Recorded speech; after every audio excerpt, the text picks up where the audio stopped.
charlas de estadística avanzada o, como Fran le dijo el otro día, análisis de datos en el baloncesto. Por los que no visteis el primer vídeo, yo soy David Molins, llevo un año aprendiendo de esto de estadística avanzada y me he visto, con esto del confinamiento, me he visto muchos vídeos al respecto y es como, bueno, sé las nociones básicas, pero ahora estoy en un equipo y ¿por dónde empiezo?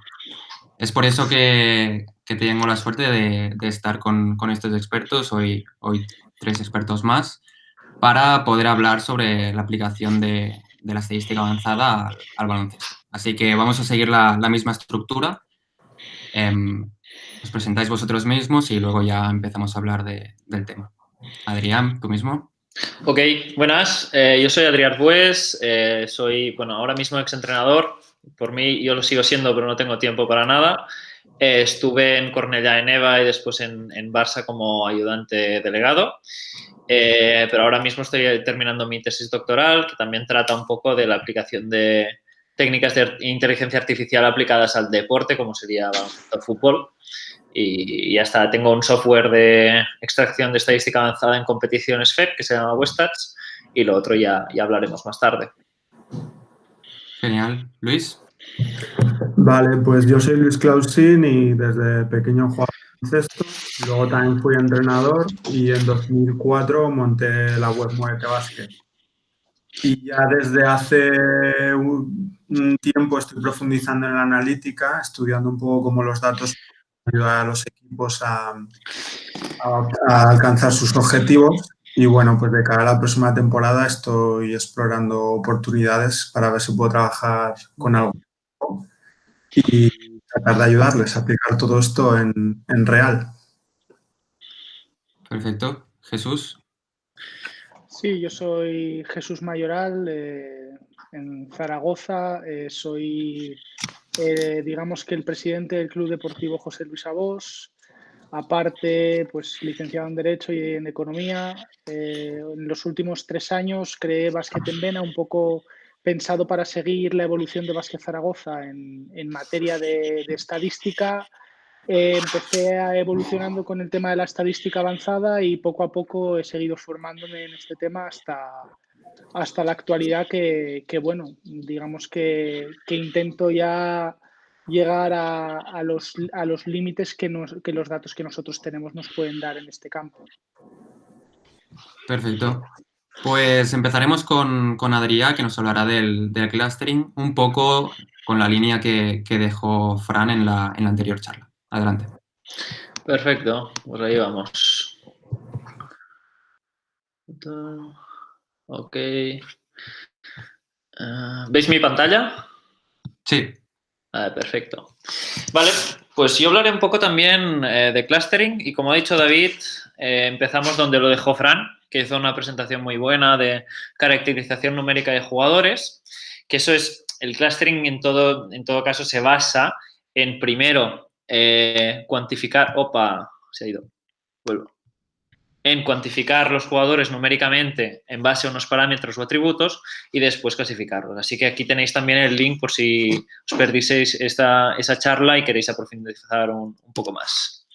Entonces, él puso un ejemplo que es simple y se entiende súper bien, que es tenemos unos cuantos jugadores y tenemos 2 variables, 2 parámetros, ¿okay? Que serían porcentaje de tiro de 2 y porcentaje de tiro de 3.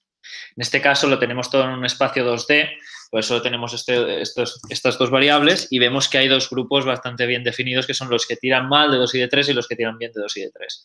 Entonces, el clustering como tal es encontrar aquellos grupos y asignar a todos los jugadores a un grupo en concreto. En este caso tenemos el grupo azul, que son los que tiran... bueno, esto de hecho está al revés, porque debería ser los rojos son los que tiran bien y los azules son los que tiran mal, pero bueno, creo que se entiende la noción básica de clustering, que es tener grupos en base a los datos. Como explicó él también muy bien, se pueden sacar datos de muchos sitios para construir estos vectores, que son la caracterización de los jugadores. Tendríamos desde box score, play by play, shot charts, cartas de tiro y más adelante, yo creo que en 3-4 años podremos hablar de que tenemos datos también de tracking para meterlos de aquí dentro y caracterizar también. Muy bien. Entonces hoy, y gracias a los datos que proporcionó Nacho Gámez hace un par de semanas, hablaremos de cómo hacer clustering en base a las cartas de tiro de los jugadores de Euroliga. ¿Vale? Tomaremos como muestra de datos todos los tiros de Euroliga desde 2014 a 2019 y veremos qué tipo de clústeres, qué grupos, qué nos cuentan los datos que nosotros no sepamos, ¿vale? Un poco. También está un poco más en detalle en un artículo que hice hace una semana, que es un poco largo y un poco denso, pero vaya, así que ahora intentaré ir un poco al grano, aunque hablo bastante siempre, y a ver si podemos generar un poco de debate después. Vale, lo primero es la caracterización numérica que habló Fran el otro día y también le quiero dar las gracias porque sin eso no podría dar tampoco esta charla así específica. Y sería, dada una carta de tiro, todos los tiros de un jugador en unos cuantos años, ¿cómo lo representamos eso en parámetros? ¿Sí? ¿Cómo sabemos que Milaknis es el 2-6, 4, 5, 6 o lo que sea? Bueno, hay muchas alternativas. Yo lo que propongo, que creo que es una solución bastante adecuada, es partir el campo en partes. Sí, aquí tenemos 14 partes del campo. Tenemos 3 de pintura, 4 de media distancia y 6 de triple. Entonces, tomando toda muestra de datos de cada uno de los jugadores y viendo sus características en cada una de estas zonas y concatenando todo en un simple vector, veremos y tendremos numerizado qué tipo de jugador es ese jugador concreto. Entonces, creo que podemos empezar ya. Pero antes, lo importante también es, y sobre todo en esta tarea de analista de datos de baloncesto, saber cómo visualizarlo. Y esto es muy importante, no tan solo para el analista como tal, sino porque se deben generar preguntas y se debe generar un conocimiento y una cultura de análisis de datos. Y si se tiene que presentar algo, por ejemplo, un primer entrenador, no le puedes mostrar una hoja de Excel con 1000 números. Le debes demostrar una cosa que se entienda fácil, rápida y que les sirva. Entonces, también una de las claves del análisis de datos es el data viz, que se llama. Y en este caso, yo lo que he hecho es cada una de estas zonas del campo, como veis, tiene un acrónimo y está situada a un ángulo específico de estas circunferencias y simplemente, bueno, pues dentro de estas 14 zonas veremos el rendimiento del jugador. Entonces, empezamos con Milaknis. No sé por qué siempre escojo Milaknis, pero me parece que es un jugador curioso, que tira mucho y muy bien de fuera, mucho mejor de una esquina que de la otra y todo eso. Entonces, Milaknis tenemos este número de tiros de campo intentados en todas estas zonas del campo. PR es pintura derecha, 36, bueno, y vemos que, por ejemplo, tiene muchos tiros en E3R, que es elbow 3 right, que es 45 grados a la derecha de triple, y E3L, que es 45 grados a la izquierda de triple. ¿Ok? Entonces, una de las primeras maneras de caracterizar al jugador es ver de dónde vienen sus tiros. Es decir, hacer un ratio súper simple que diga, vale, pues Milaknis, de cada 7 tiros de E3L, tira 2 de PR, que es pintura derecha. De cada 7 tiros de E3L, tira 2 de MBR, que es mid-range baseline right, es decir, línea de fondo a la derecha. Más o menos tener esto caracterizado y todo dentro de un mismo rango, que en este caso iría de 0 a 7 para acompañar bien a la visualización, pero que podría ir de 0 a cualquier otro valor. Entonces, esto se puede visualizar así y vemos que Milaknis, sobre todo la parte de debajo de esta visualización son los triples, vemos que tiene mucho triple y en contra tiene poco tiro cercano al aro de pintura y de media distancia. Entonces, encima de esto también podemos proyectar un poco su acierto, ¿sí? Que esto es... Bueno, aquí también debo comentar que todos estos números los he puesto en absoluto. Es decir, Milaknis ha tirado 36 tiros de pintura derecha, pero realmente lo que hay dentro del programa es la media por partido, pero si no, era difícil como entender. Si contabilizamos también los tiros que ha metido, podemos pintar no tan solo este polígono de hasta 14 caras de cómo es su distribución de tiros, sino también cómo es su distribución de aciertos. ¿Ok? Y esto está más detallado en el artículo que he puesto, pero creo que en este vídeo también lo interesante es hacer un poco de debate entre todos, así que iremos un poco también al grano. Pero vaya, con inner shots, que les digo yo, tenemos cómo es la distribución de Milagnis en base a los tiros de Milagnis. Es decir, no se tiene en cuenta el resto de la liga, tan solo su propio juego. ¿Qué pasa? Que si hay un jugador que tira un tiro de todas las posiciones y un tío que tira dos tiros de todas las posiciones, su inner shot, es decir, este que teníamos antes, quedaría exactamente igual. Entonces, debemos sacar de alguna forma el rol del jugador. Para hacerlo, también le he dicho league shots porque siempre va bien decirle a los parámetros de algún modo concreto para sacar el rol. Que es decir, este jugador tira mucho o poco en comparación a los otros jugadores de la liga en cada una de estas regiones. Para hacerlo, por ejemplo, para regiones de pintura que son PR, PL y PC, lo compararíamos con el máximo de la liga, que no sé si es Tomic, pero es un jugador tipo Tomic. Y vemos que Milagnis, en comparación a Tomic, tira muy poco de estas regiones. Es decir, de cada 7 tiros que tira Tomic de pintura derecha, de PR, Milagnis tira 1. De cada 7 tiros que tira Tomic de pintura izquierda, Milagnis tira 1, etcétera, etcétera. Después, para las posiciones de media distancia, bueno, pues haríamos lo mismo con otro jugador. En este caso he puesto a Tome, que es un jugador que tira bastante de media distancia. Podríamos tener, yo que sé, a Ertel, las Ancunas, jugadores de este tipo. Sí, también vemos que Milagnis tira poquito de estas zonas. Y después para triples también tendremos jugadores que han tirado algo más que Milagnis, como podría ser el caso de Teodosic. Y bueno, así vemos también, lo comparamos con otro tipo de jugador. ¿Ok? Y con esto podríamos sacar otro tipo de gráfico y otro tipo de caracterización numérica de este jugador en base a los jugadores que hay en la liga. ¿Ok? Muy bien. Entonces lo que vería el ordenador sería, pues esto, serían muchos números. Tenemos los inner shots, que recuerdo que son la distribución de tiros de Milagnis en base a los tiros de Milagnis, no se tiene en cuenta a los otros jugadores de la liga, y también el porcentaje de estos, y tenemos los league shots, que son la distribución de tiros de Milagnis en base a los otros jugadores y el respectivo porcentaje. Por lo tanto, aquí tenemos un total de, si son 14 son 28, serían 56. Tenemos 54 números que definen a Milagnis. No tengo porcentaje de tiros libres, que esto es lo único que falta. ¿Okay? Entonces, esto es lo que ve el ordenador, lo que vemos nosotros es eso.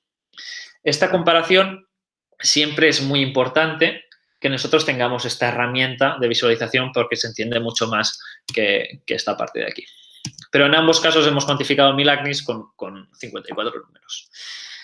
Habiendo hecho esto para todos los jugadores de Euroliga de esos años con un mínimo de partidos, se puede hacer ya el clustering. Pero es necesario saber un par de cosillas antes, que es ¿qué hace falta para hacer clustering? Lo primero es tener alguna noción de programación. Bueno, yo utilizo Python y una librería que se llama scikit-learn. Hay muchísimo trabajo ya hecho en base a modelos que se pueden probar, cosas que se pueden tunear, etcétera, etcétera. Así que bueno, no hace falta ser el ingeniero top de la clase para hacerlo. Después hace falta alguna noción de cosas, bueno, teoría básica de reconocimiento de patrones y aprendizaje automático, inteligencia artificial. Este es el libro por excelencia. Y sobre todo, que es algo que supongo que Luis hablará después, hace falta baloncesto, hace falta haber vivido esto como el que más en algún momento, porque los resultados que tú obtengas del clustering se deben linkar de algún modo con tu percepción. Es decir, si yo hago un clustering de tipos de tiradores y en un mismo clúster tengo a Tomic, tengo a Navarro y tengo a un 3 atlético, que es Jeffrey Taylor, alguna cosa no estaré haciendo bien porque eso no tiene ningún tipo de relación con lo que yo pensaría si sé de baloncesto. Entonces, esta noción de saber de baloncesto y también visualizar datos y saber cómo expresarlo también es súper importante. Ok, hablaremos ahora de K-means súper brevemente. K-means es el algoritmo que he utilizado para presentar estos resultados que os enseñaré. Esta K de K-means indica el número de clústeres que el usuario o el programador quiere dividir los grupos y el algoritmo simplemente lo que hace es dividir y crear fronteras. Okay, tenemos 3 ejemplos súper simples. Vemos que en el primero K sería igual a 2, en el segundo K igual a 3, en el tercero K igual a 4. Y lo que hace el algoritmo como tal no es magia negra, es separar. Sí, y separar entre los grupos que nosotros le hayamos dicho. En este caso, por lo tanto, el output Lo que te dice el modelo solo te devuelve dónde están estas líneas y en qué posición, separando a qué grupos. ¿Qué puede pasar? Que escoger una K no siempre es esencial y, sobre todo, aquí solo tenemos 2 dimensiones. Si tenemos 54, como es el caso de los tiradores, tendríamos que aplicar alguna técnica de, Dimensionality Reduction, como PCA, pero no entraremos aquí en detalle tampoco, pero de este modo sí que podríamos ver los datos en 2D. Si nos equivocamos con el valor de K, tampoco no es un drama si hacemos después un buen análisis. Si nos fijamos en el primer caso, si nosotros escogemos K igual a 3, pues puede que el algoritmo te separara estos 3 grupos en el grupo azul y después 2 subgrupos que juntos serían 1, pero bueno, se ha equivocado un poco. Tampoco es un gran problema. Entonces, hice esto para todos los jugadores mencionados de Euroliga y lo intenté separar en 10 grupos. Iré un poco al grano. En el primer clúster tenemos a jugadores con tiro irregular, ¿vale? Tenemos desde bases como Calateas a aleros Jaka Blasic, Kalinic, etcétera, que son jugadores que penetran bien, no gastan mucho a media distancia y tiran de fuera, pero no tienen unos porcentajes sólidos. En el clúster 2 tenemos a estrellas exteriores, jugadores que tiran con notables porcentajes desde muchas posiciones, pero tiran mucho, con un volumen de tiro muy alto, como serían Mike James, Sergio Llull, Shane Larkin, etc. En el clúster 3 tenemos a segundas espadas, que son jugadores normalmente de equipos muy buenos, que en otros equipos serían estrellas y tirarían mucho, pero en este caso, claro, su rol queda un poco limitado, como sería Campazzo, sería Carroll, sería Bogdan Bogdanovic cuando estuvo en Fenerbahce. Entonces, estos jugadores sí que tienen rango de tiro amplio más o menos de todos los sitios, pero su volumen de tiro tampoco no es tan alto comparando con los que tiran más. Después tenemos finalizadores, el pivot clásico, el pivot moderno, que termina muy bien en situaciones de 2 para 2 sobre todo, es decir, que en pintura central tiene unos valores súper altos. Tenemos a Daniel Theis, tenemos a Tyus, tenemos a Tavares, que no juegan mucho de espalda, no juegan balones al poste. En cambio, sí que tenemos los pivots de corte así más clásico, como sería Tomic, Purusis, Felipe Reyes, que sí que tienen mucha distribución de tiros, no tan solo en el centro de la pintura, sino zonas de derechas e izquierdas donde terminan mucho con gancho, semigancho o situaciones así. Son jugadores que necesitan el balón. En el 6 tenemos esos jugadores que se resisten y que aún utilizan bastante el tiro a media distancia. Sí, son los típicos de eso que se dice siempre de, bueno, el tiro de media distancia no es tan mal recurso si el jugador que lo utiliza es un Chris Paul de turno que tiene sobre un 50% de porcentaje. Vladimir Mikov, Sonny Wims, Goodelock, yo creo que todos son unos jugadores que pueden tirar entre 40 y 50% de media distancia, por lo tanto no son tan malos tiros. ¿Sí? En este clúster solo hay jugadores exteriores. Bueno, Mikov podríamos discutir si es exterior o interior en el baloncesto moderno. Después tenemos clúster 7, tiradores puros, que tiran muchísimo de 3, no demasiado en posiciones centrales, sino más bien en 45 grados y corners, como serían Milaknis, Janin, Tipma. En el clúster 8, tenemos a esos jugadores exteriores que no necesitan mucho balón, la evolución al 3&D, ese perfil de jugador americano que se busca tanto ahora, que es un jugador alto, que puede sumar siempre sin necesidad de jugar muchos unos contra unos. También es un perfil de lujo, que solo tienen algunos equipos muy buenos, como serían Claver en el Barça, Taylor en Madrid, Kurbanov en CSK. Después tenemos otro tipo de tirador media distancia que serían los interiores, como serían Jankunas, Brown o Randolph. Y en este caso es curioso porque en todos los casos de este clúster hay jugadores que utilizan mucho el bloque izquierdo del campo, también porque muchos son zurdos, pero bueno, esto también puede que sea casualidad solo de esta muestra. Y finalmente tenemos otro tipo de tirador, que son tiradores más de posiciones centrales, que son bastante eficientes, que no penetran mucho. En este caso tenemos a Bobby Dixon, bueno, Mohamed, que es muy bajito y no saca provecho de sus penetraciones. Koponen, que puede tirar también bastante bien de media distancia, por lo tanto prefiere no penetrar.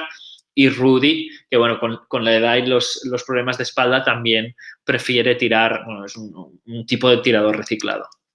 Ok, vale, entonces ahora el ejercicio es, tenemos estos 10 clústeres. ¿Era 10 el número de clústeres que teníamos que dividir?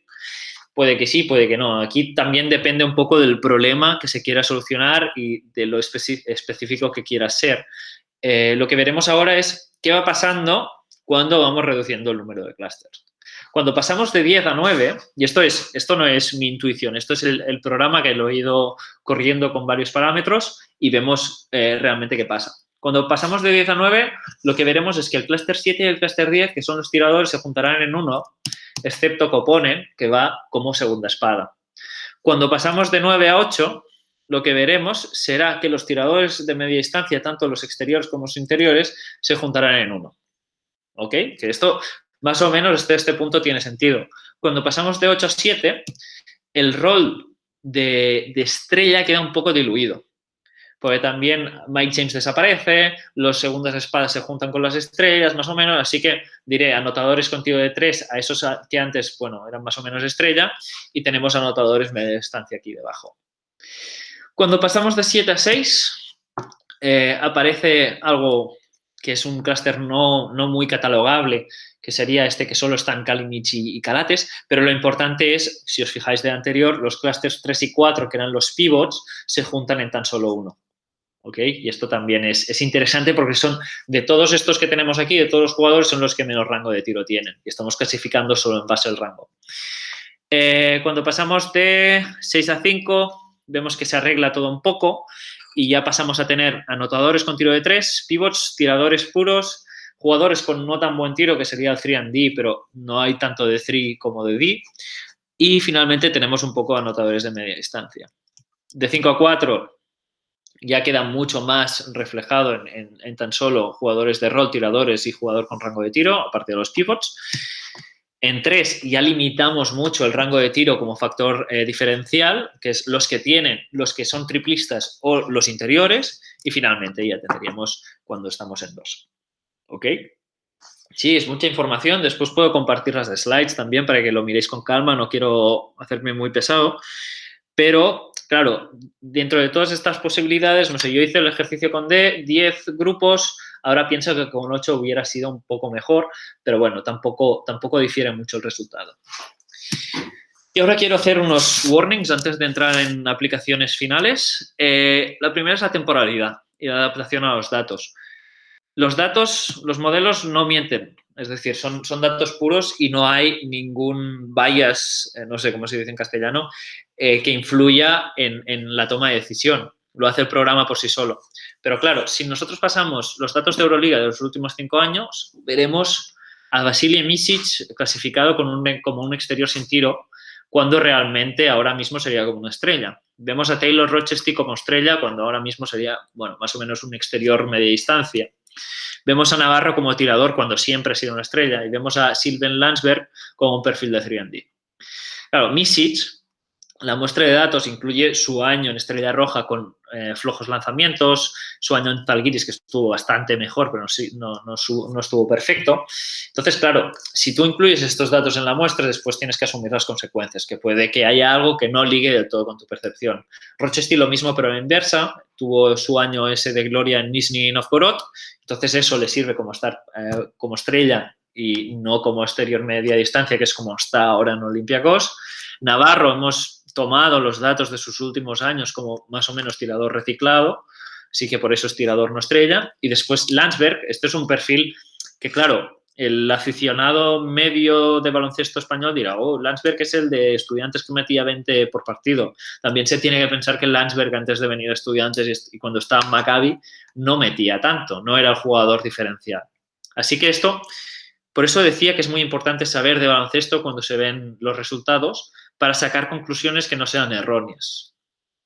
Ok, y después, bueno, esto es una alternativa que yo planteo, que es, si se quiere solucionar esto, y esto podríamos tener también mucho debate, se pueden encontrar las fronteras con datos hasta un cierto año, y después, que esto es el train set, y después hacer un test con datos de una temporada no incluida en el train set. Y de este modo, por ejemplo, Vasilije Micic estaría clasificado como estrella. Bueno, esto es más específico. Y después que el baloncesto cambie, los modelos también y el clustering también. Y esto lo debemos tener mucho en cuenta.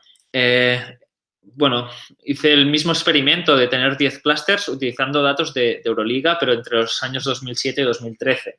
Entonces, tenemos 10 clusters iguales, pero los perfiles son muy diferentes. Tenemos el clúster 1, que es 3-4 abierto, Terrence Morris. El clúster 2, que son el típico base estrella de equipos muy top, con mucho triple frontal, como Teodosic. En clúster 3 tenemos al penetrador, que es un perfil que ahora mismo no existe como tal, que eran jugadores muy diferenciales, como serían Macalep o Papalucas, que decidían partidos en unos contra unos, terminando cerca del aro, o incluso Roger Grimau, este perfil más defensivo sin mucho tiro exterior, que esto ya, como todo el mundo más o menos tira de tres, ya no existe. Tenemos el rol del tirador, que no es un tirador puro Milagnis, era un tirador Basile que hacía muchísimas cosas, o incluso Prigioni, que no era un tirador puro, pero lanzaba más de 3 que de 2. Teníamos el clúster 5, ya estamos en pivots, que era el típico pivot come niños que tenía todo equipo, de Chorzanitis, Japtokas, Kasun, el típico pivot grande. Después teníamos dos tipos, clúster 6 y 7, de tiradores media distancia, un poco de gama alta y gama media, que serían Siskauskas o Rakosevic de los mejores, y después tendríamos pues Welch, Eitson, Cicis. El perfil de 3&D, que antes eran jugadores un poco más bajitos, no era tan 3&D actual, como sería Fritzson, Vidal o Moss, que Moss sí que era más un 3. Y finalmente tenemos dos tipos más, que serían interiores con media distancia, Lampe, Andersen serían claros ejemplos, y segundas espadas, que aunque sean segundas espadas otra vez, no son el mismo tipo de jugador que hay ahora. Entonces, esto si lo comparamos, que ahora no entraremos en detalle porque ya me estoy yendo bastante del tiempo, vemos que puede que sí que haya cosas muy parecidas entre los grupos, pero exactamente no es lo mismo. En la primera parte vemos esas relaciones 1 a 1 de clúster de 2014 a clúster 2007. Vemos las segundas espadas siguen estando ahí. El perfil de 3&D sigue estando ahí, siendo jugadores diferentes. Las estrellas también son iguales. Bueno, todo el mundo necesita una estrella, todos los grandes equipos, pero el tipo de jugador ha cambiado bastante. El jugador sin tiro no es tan penetrador ahora, sino que es un poco más multiusos. Ya no hay... Bueno, Bob Macalep hace años que no encuentra un buen equipo donde rendir. Y entonces, en la otra parte del gráfico, vemos subgrupos que han nacido de grupos. Me explico. En 2007-2013 teníamos solo un tipo de pivot y todos los pivots estaban ahí. Ahora tenemos los pivots clásicos y los pivots más finalizadores. Antes solo había también un tipo de tirador. Ahora tenemos tiradores más eficientes desde el medio, tiradores más eficientes desde los lados. Al revés, ahora solo tenemos un tipo de pivot que tira de media distancia. Antes teníamos dos. Y lo mismo pasa con los exteriores, ¿no? Que también distingue un poco por gamas. Entonces, claro, esto también lo debemos tener en cuenta cuando hacemos un clustering, ver qué datos añadimos y qué datos no, para no meter ruido dentro de la muestra. Finalmente, ¿esto para qué? Las aplicaciones. ¿Realmente sirve? Bueno, yo os voy a dar un par de aplicaciones. Yo no he estado en ningún equipo de primer nivel, pero estas son aplicaciones bastante claras que creo que todo el mundo podría aplicar. Una es JC Carroll, ahora mismo 37 años, 9 años en Madrid, en todas ha superado 40% en triples en ACB y Lasso tiene un montón de sistemas indirectos para él. Cuando se retire, ¿a quién fichan? ¿Quién ficha en Madrid? Entonces, como explicó Fran muy bien el otro día, el clustering también sirve para hacer un poco de filtro para fichar.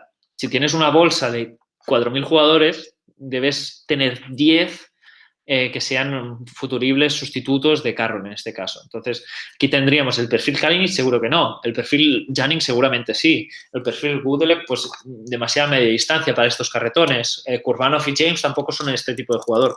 Así que el clustering también serviría para hacer este filtro. Otra vez, no es suficiente con los datos de ShotChart, así que nadie intente fichar a nadie con lo que he explicado antes. Se necesita algo un poco más complejo. Otra vez, podemos sacar datos de box score, de play-by-play. Incluso, bueno, esto es parte de mi tesis doctoral, que es ahora mismo es, bueno, un poco ciencia ficción, porque tampoco no llegamos a tanto, pero estoy trabajando con modelos de pose para saber dónde están las articulaciones de los jugadores y eso que entre dentro del juego de la caracterización del jugador para que después digas, ostras, pues, ¿quién tira como Carroll? ¿Quién sale de los indirectos como Carroll desde el punto de vista más corporal? más de anatomía del movimiento. Bueno, esto ya veremos a ver si funciona o no. Y después también hay una aplicación que sería el Scouting. Imaginaos, yo que sé, el Baskonia, que tiene una jornada doble de Euroliga contra CSKA y EFES y tiene que jugar contra el Madrid en Liga Endesa el mismo domingo. Esos son muchos scouting, son muchas horas en poco tiempo, en viajes, en mil cosas. Entonces el clustering también puede servir un poco para clusterizar a todos esos jugadores y optimizar la estrategia ofensiva-defensiva que se va a jugar contra esos jugadores. Entonces, si en una semana te vas a jugar contra, que sé, las estrellas siempre van un poco por su parte, pero si vas a jugar contra Dunston, Tavares y Hines, pues puede que juegues algo contra ellos que sea más o menos parecido. Si tienes a Kurbanov, Taylor también, Clyburn, Randolph, bueno, en este caso también es un poco diferente, uno es zurdo, el otro es diestro, pero se pueden adaptar un poco los esquemas técnico-tácticos al tipo de jugador contra quien juegas. Y esto es una buena manera, y no tan solo en equipos top, sino en Liga EVA, las primeras jornadas, cuando no conoces a la mitad de jugadores, porque han fichado de Copa Cataluña y no lo conoces del todo, también puedes tener un tipo de insight que te esté diciendo qué tipo de jugadores. Ok, creo que he hablado bastante, pero cualquier duda me podéis mandar mensajes por Twitter o por donde sea. Gracias. Muchas gracias, Adrián. Muy, muy interesante. Y como hicimos la otra vez y como he dicho antes, Luis, Jesús, si tenéis alguna duda o aportación. Sí, me parece muy interesante lo que ha comentado de su tracking. Y al principio has comentado que en 3-4 años podría estar ya aquí. Entonces, me gustaría saber que nos hablaras un poco de cómo lo ves y si crees que esto podría revolucionar totalmente este mundillo, porque como comentó Sergi en la primera charla, ellos ya básicamente utilizan los datos de tracking. Entendí que ya el box score y el play by play lo van dejando. Entonces, ¿cuál es tu opinión? ¿Crees que podría revolucionar todo el tracking? Lo revolucionará seguro, segurísimo. Pero hace falta un cambio de paradigma de cómo lo tenemos aquí. Entonces, hay empresas que hacen tracking. Quizás el material es muy caro y por eso no se está implementando, pero en algún momento, y no será de aquí mucho, llegará alguien que hará tracking con tan solo una cámara, ¿sí? Y que esto más o menos servirá. Puede que la precisión no sea perfecta como tienen en la NBA, pero seguro que sirve bastante. En el momento que los equipos tengan esto, y no tan solo los equipos, en la NBA es la NBA quien compra los servicios de tracking y los da a los equipos. Es decir, Stats, que es el proveedor oficial, les envía a todos los equipos, cuando terminan los equipos, los datos de tracking del partido en cuestión. Sí que yo creo que es el cambio de paradigma de que sea la liga, Euroliga, por ejemplo, para empezar, quien compre un sistema de tracking y se los dé a los equipos, y entonces yo creo que a partir de ahí habrá revolución y empezarán a haber equipos de analistas, no antes. Es que tú que estás metido en el fútbol también, si no me equivoco, la fútbol española también hace algo parecido, ¿no? Son ellos los que proveen los datos a los clubes. Sí, eso sí. Tampoco puedo entrar en mucho detalle por confidencialidad, pero en fútbol hay tracking y, no sé, por ejemplo, yo en mis investigaciones en baloncesto empecé haciendo tracking con una cámara y logré un tracker que, bueno, seguía una precisión más o menos del 75%, pero en unas determinadas condiciones de potencia de ordenador. Es decir, no todo el mundo puede correr ese código. Lo dejé porque no llegaba mucho más y entonces ahora con fútbol, cuando ya se tienen los datos de tracking, ahora, yo que sé, trabajo en la orientación del jugador, que es algo súper interesante y mucho más divertido que no buscar a los jugadores donde están todo el rato. Bueno, y yo tengo otra pregunta, si me dejáis. Sí. Me ha parecido muy interesante la charla en general y quería hablar del tema Carroll, porque por lo que dicen, se vuelve a Estados Unidos y parece que podría ser una forma que ayudara al Madrid a encontrar sustituto. Entonces, ¿cómo lo harías? Ya has dicho que no vas a fichar un jugador en base a un modelo matemático, pero ¿cuál sería el proceso? Primero haces el scouting del jugador, de jugadores que te interesan y luego lo comparas para el modelo, porque si, por ejemplo, tú tienes mirados 4 jugadores y tú están dentro del mismo clúster que Carroll y otros 2 igual que no, quizás el tema de que en la protección has podido fallar, bueno, lo que Ya. hemos comentado en otras ocasiones, o al revés, o empezarías del clúster a hacer el scouting. ¿Cómo ves el tema del orden? Es que también depende mucho del club y del entrenador. Pues puede que, yo qué sé, vamos un momento al tipo de jugadores que teníamos antes. Si entramos aquí en tiradores, cada tiradores hay un mundo y no es lo mismo un Janning que un Milagnis. Así que el entrenador también, porque esto lo que le falta mucho, que es algo que le daría mucho valor a estos clústeres, es situaciones. Cuantifícame Milagnis en situaciones de catch and shoot, en situaciones de mano a mano, de lo que sea. Entonces, si se tuvieran datos para estas situaciones, yo creo que haría del clúster a los candidatos y de los candidatos el candidato perfecto. Vale, perfecto. Pues con el tracking ya nos interesa esto también. Pues sí. Sí, yo, Adrià, darte la enhorabuena porque creo que esto es el futuro, bueno, el presente y el futuro hacia el que tiene que ir encaminado, digamos que sobre todo la dirección deportiva de los clubes a la hora de realizar fichajes. Luego lo voy a tratar yo también un poco en mi charla. Y yo quería preguntarte sobre la zonificación que has realizado Sí. con todo eso durante 5 años y tal. Yo ahora que me estoy leyendo Pro Bowl, que al principio hablan un poco también de eso que hicieron, pero globalmente la NBA, la pregunta es hasta qué punto esa zonificación no viene determinada por si sobre todo lo que a volumen se refiere, por los sistemas del equipo donde ha jugado ese jugador. Sí, el huevo o la gallina también, sí, sí. Eso es. Sí, exactamente. Aquí tampoco no hay una respuesta clara, pero lo que está claro es que, bueno, y en Pro Bowl lo dice muy, muy claramente, que es cuando un equipo encuentra una estrategia ganadora, los Warriors con Draymond Green en el 4, todo el mundo quiere hacer Warriors con Draymond Green en el 4, así que más o menos se tiene que asumir que la tendencia de la liga, y por eso tomé Euroliga, porque más o menos los equipos parten de un mismo nivel, no están desigual. Se asume que todos los equipos no juegan a lo mismo, pero sí que juegan en base al estilo ganador, más o menos. Vale.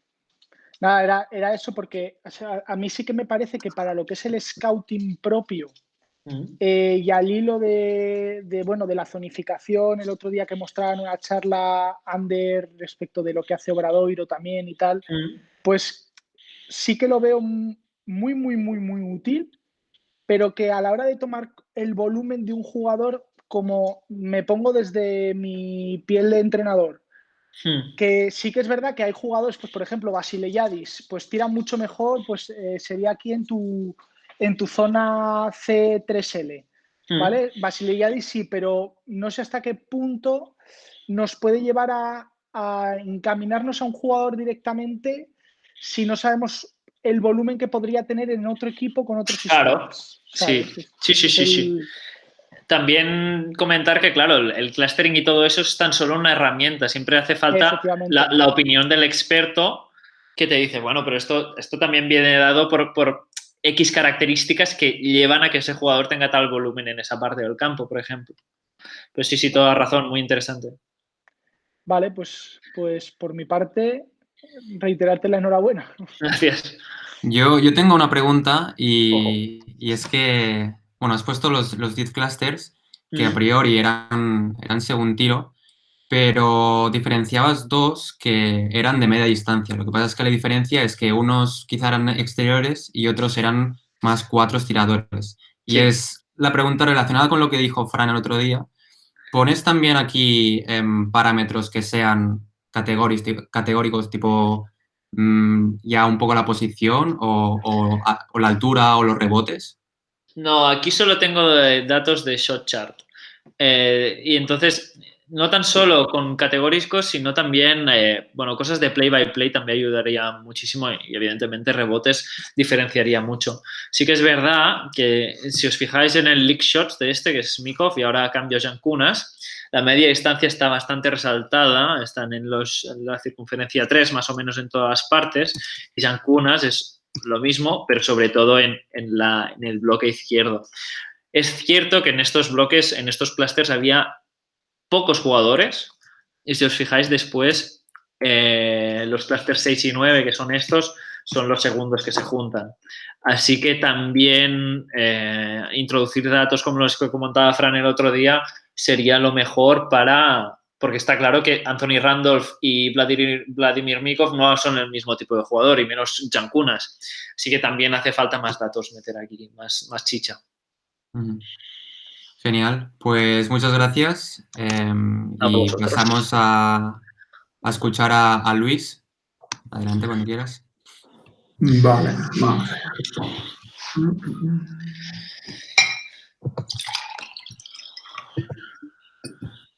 ¿Veis la pantalla?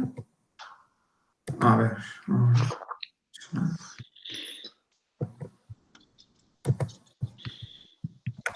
¿Veis la pantalla? De momento no. No lo veo. A ver.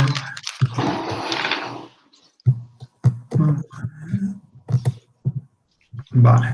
¿Ahora sí? Ahora sí. Ahora mejor, sí. Vale, de acuerdo. Vamos allá.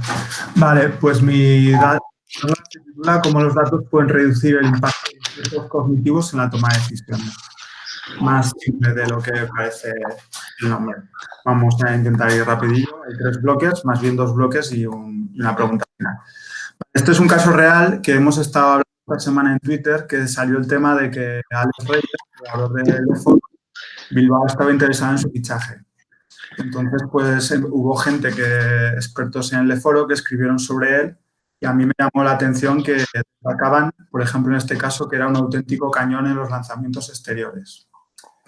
Y aquí tenemos otro caso de otra persona que he quitado los nombres, no es que dijeran nada mal, pero bueno, esto es un retweet sobre la información de David Sardinero y lo mismo, venía a decir que Alex Reyes era un tirador de élite.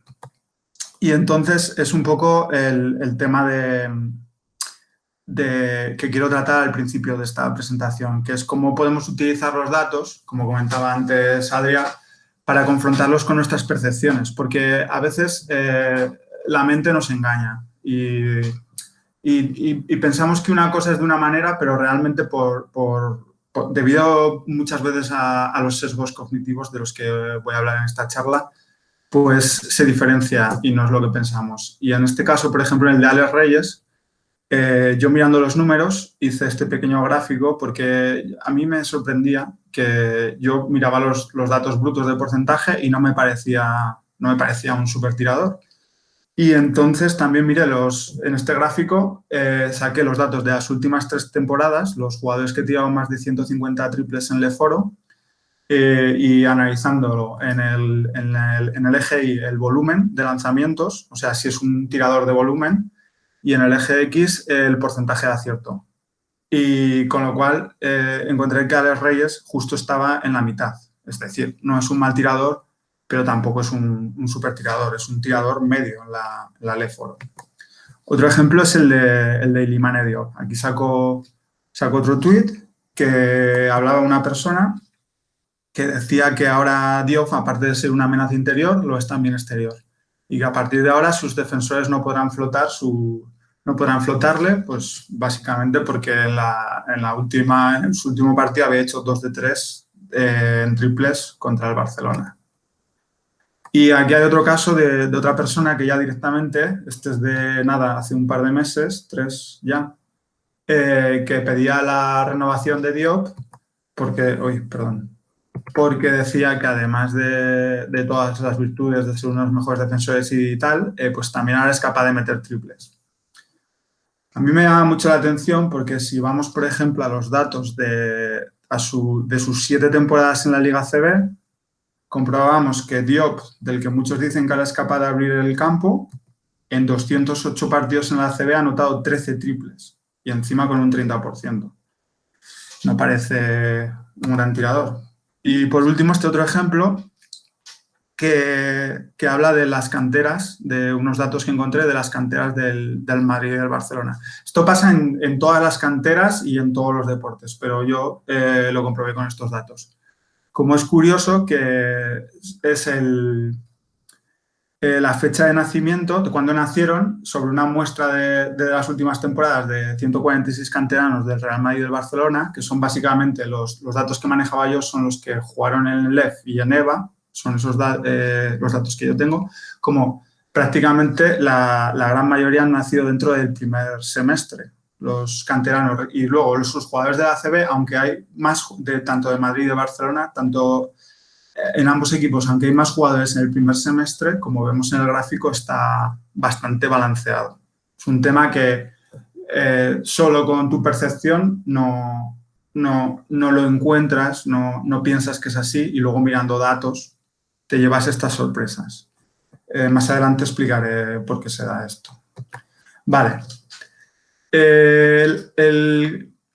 Yo creo mucho en el dato, creo que el dato puede aportar mucho a un equipo y en todas las facetas de la vida, digamos, pero hay veces que no utilizamos bien los datos sin darnos cuenta y esto es debido a los sesgos cognitivos, que es lo que quiero explicar.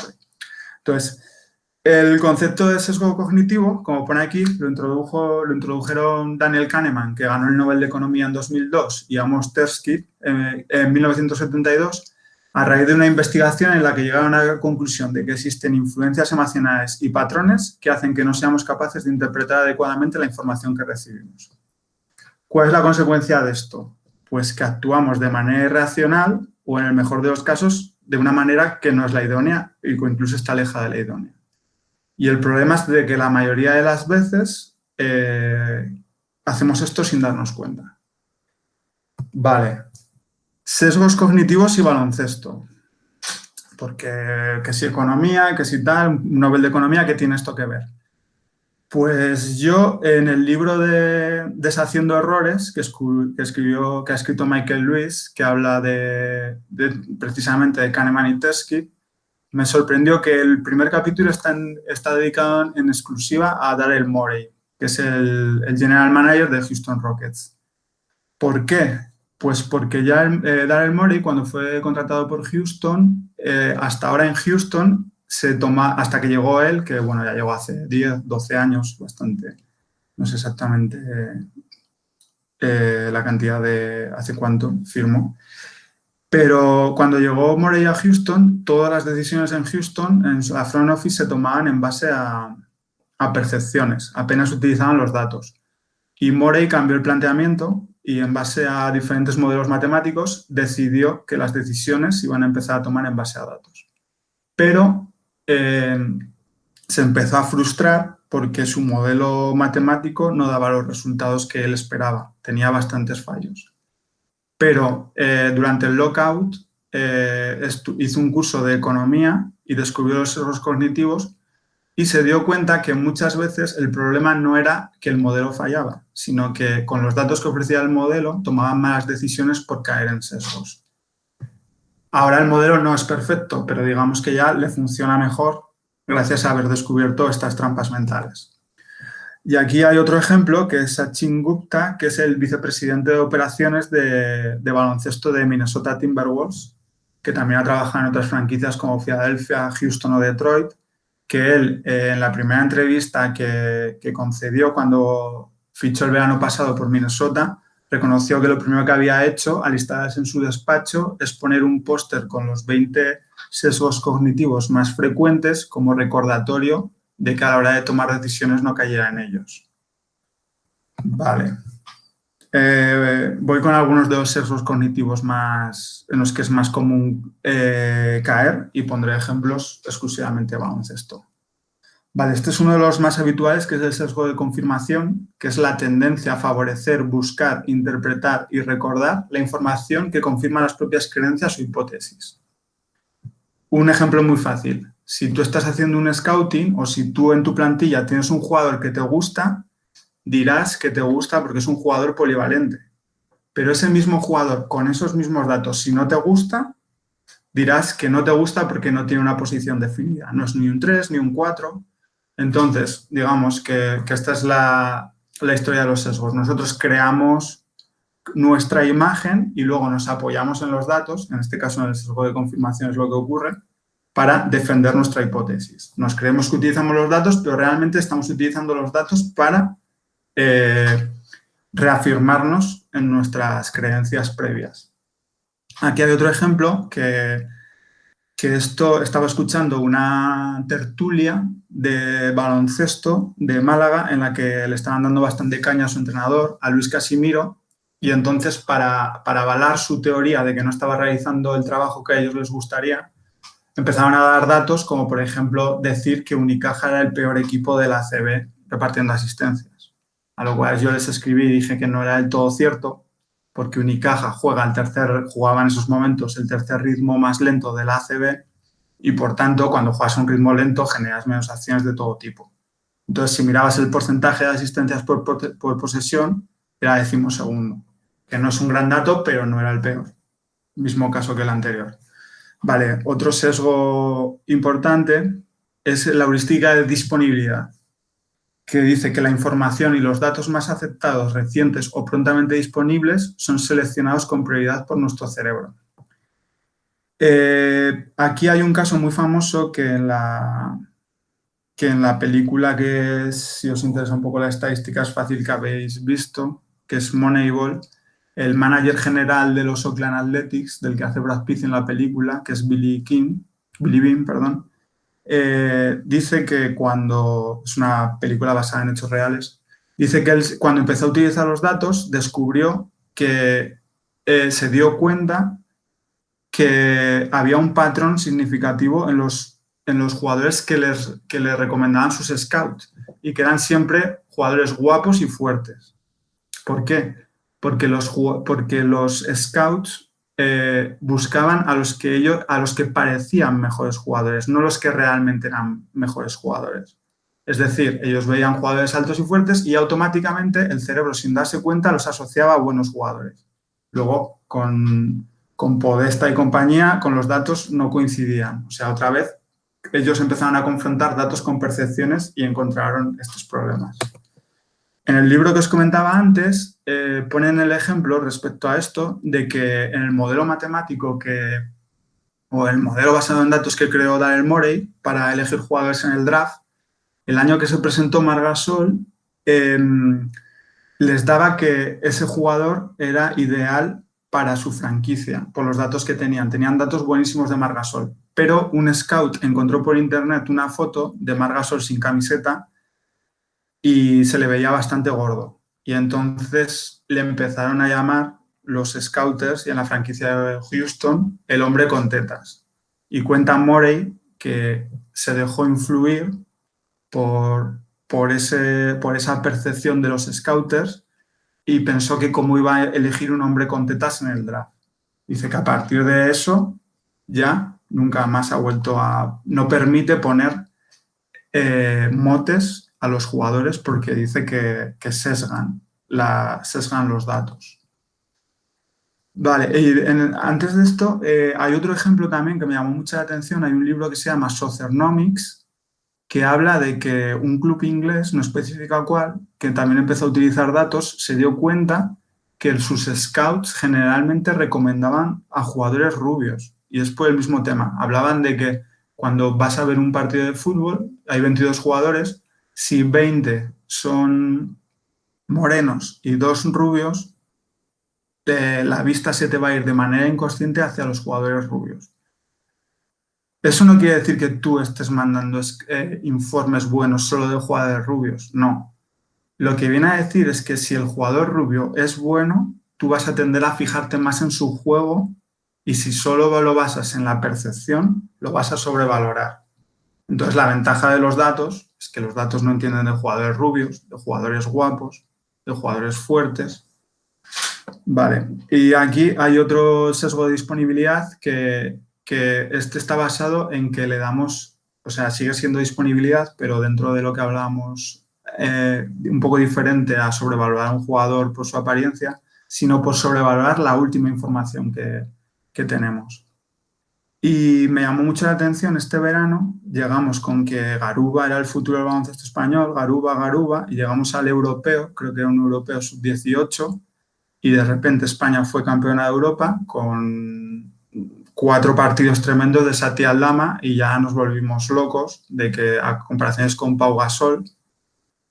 Y a mí me llamó mucho la atención porque pasamos de que Garuba hizo un torneo bastante irregular y automáticamente se pasó a decir que no, que ya el futuro era Santi Aldama. Y yo aquí escribí que bueno, que creo que estábamos cayendo en el sesgo de disponibilidad. A día de hoy, lo he mirado esta mañana y Usman Garuba está proyectado en el draft de 2021, el número 7, y Santi Aldama no creo, o sea, no digo que no vaya a llegar a la NBA, pero va a ser difícil que sea drafteado en un puesto tan alto. Porque yo me basé en decir que cuidado con Garuba porque los datos que yo sí tengo que manejaba de Liga EVA me decían que el nivel que había alcanzado Garuba en EVA con 16 y 17 años era lo más bestia que se había visto en esa categoría desde Luka Doncic. No quiero decir que vaya a ser igual que Doncic, sino que era una cosa muy seria. Entonces, me parecía que teníamos una muestra muy amplia de Garuba y una muy pequeña de Santi Aldama como para sobrevalorar o sea, infravalorar más bien a Usman Garuba. Este también es un sesgo de disponibilidad que también me llamó bastante la atención, que escuché a un director deportivo el verano pasado decir que había fichado básicamente un jugador porque la fase de ascenso de EVA a Lef Plata había jugado 4 partidos muy buenos. Cuando ese jugador durante los 26 de la liga regular no había rendido un gran nivel. A mí me sorprendió porque es verdad que son los 4 partidos más importantes y eso dice cosas del jugador, pero también otra vez me pareció caer en el sesgo de disponibilidad de sobreestimar una muestra pequeña y la última de los datos, en vez de valorar el conjunto de la temporada. Vale, otro sesgo bastante famoso es el de lo que ves es todo lo que hay. What you see is all there is. Y es que normalmente conformamos nuestros juicios e impresiones de acuerdo a la información que tenemos disponible. Entonces aquí hay otro caso que me llamó también la atención, que es un informe que hicieron en Solo Básquet sobre los mejores taponadores. Y destacaban del mérito de estar entre los mejores taponadores de Christian Eyenga cuando tan solo medía 1,95. Lo cual yo dije que era una clara muestra de la importancia de la envergadura, porque la envergadura wingspan el tamaño de la envergadura de Christian Eyenga es de 2,18, que es una salvajada. Entonces, un jugador con potencia de salto y con 2,18 no es tan sorprendente que esté entre los mejores taponadores de la liga. Por eso se cae en ese sesgo, como el redactor de Solo Básquet o cualquier scout, porque esto es habitual, solo tenía el dato de la altura, ya como tengo ese dato, utilizo solo ese dato y me olvido de que hay más datos. Entonces, eso es otro, solo lo que ves es todo lo que hay, y eso es otro error. Por ejemplo, de este sesgo hay otro caso bastante conocido en la NBA, que es Robin López, que es un interior que coge coge pocos rebotes por partido defensivos. Y claro, nunca ha estado considerado como un gran rebotador. Hasta que alguien empezó a hacer análisis de cómo reboteaban sus equipos con Robin López en la pista y con Robin López cuando estaba en el banquillo, y se dieron cuenta que la capacidad reboteadora de todos sus equipos se desplomaba cuando él estaba en el banquillo. ¿Por qué? Mirando el vídeo se dieron cuenta que Robin López era un bloqueador espectacular, era capaz de bloquear a los mejores rebotadores del equipo contrario, haciendo el trabajo sucio y haciendo que sus compañeros mucho más fácil que cogieran los rebotes. Y eso las estadísticas no lo miden. Es otra vez el mismo error. O sea, tenemos solo este dato, pues pensamos esto. Es complicado, pero siempre hay que tener claro que aunque nosotros tengamos X datos para tomar unas decisiones, la fotografía es más grande y aunque no tengamos ese dato, hay que pensar que no, solo los datos que tenemos no pueden empujarnos a tomar decisiones, que aunque no los tengamos pueden existir otros, por lo menos reflexionar sobre este tema. Otro sesgo bastante conocido es el efecto halo, que es cuando te gusta un jugador, por el motivo que sea, verás en él únicamente cosas positivas. Y aquí traigo otro ejemplo de Javi Gancedo, que me imagino que lo conoceréis todos, que trabaja en Euroliga y que hace un podcast semanal o mensual con Kino Colón. Entonces, durante el Mundial hizo un tuit que hablaba de la importancia de Kino Colón para la selección española, que no era casualidad que cuando Kino Colón estaba en pista, España remontara. Esto es un ejemplo muy claro de cómo son amigos, esto nos pasa a todos, pues sobrevalora el rendimiento. Está claro que Kino Colón es un superjugador, pero sobrevalora el rendimiento de Kino Colón sin darse cuenta por la amistad, porque está claro que España, creo recordar que Kino Colón semifinales y final no jugó seguro y cuartos tengo dudas. O sea, es decir, es un superjugador, pero no es tan importante como creía en aquel momento Javi Gancedo. Y sobre esto hay un tema muy curioso que es Ian Graham, que es el Director of Research del Liverpool de fútbol, que el año pasado se hizo muy famoso cuando el Liverpool ganó la Champions, porque era de los pocos equipos en Europa que le daba tanta importancia a los datos. Y él comentaba que al utilizar datos, que a él no le gusta ver los partidos del Liverpool porque le crean sesgos, por el mismo tema que hablábamos antes. Se va a fijar más corre el riesgo de fijarse más en jugadores rubios, altos, fuertes, y que eso le haga luego, cuando mira los datos, tener en la cabeza que son mejores jugadores y que le influyen, y que por el mismo...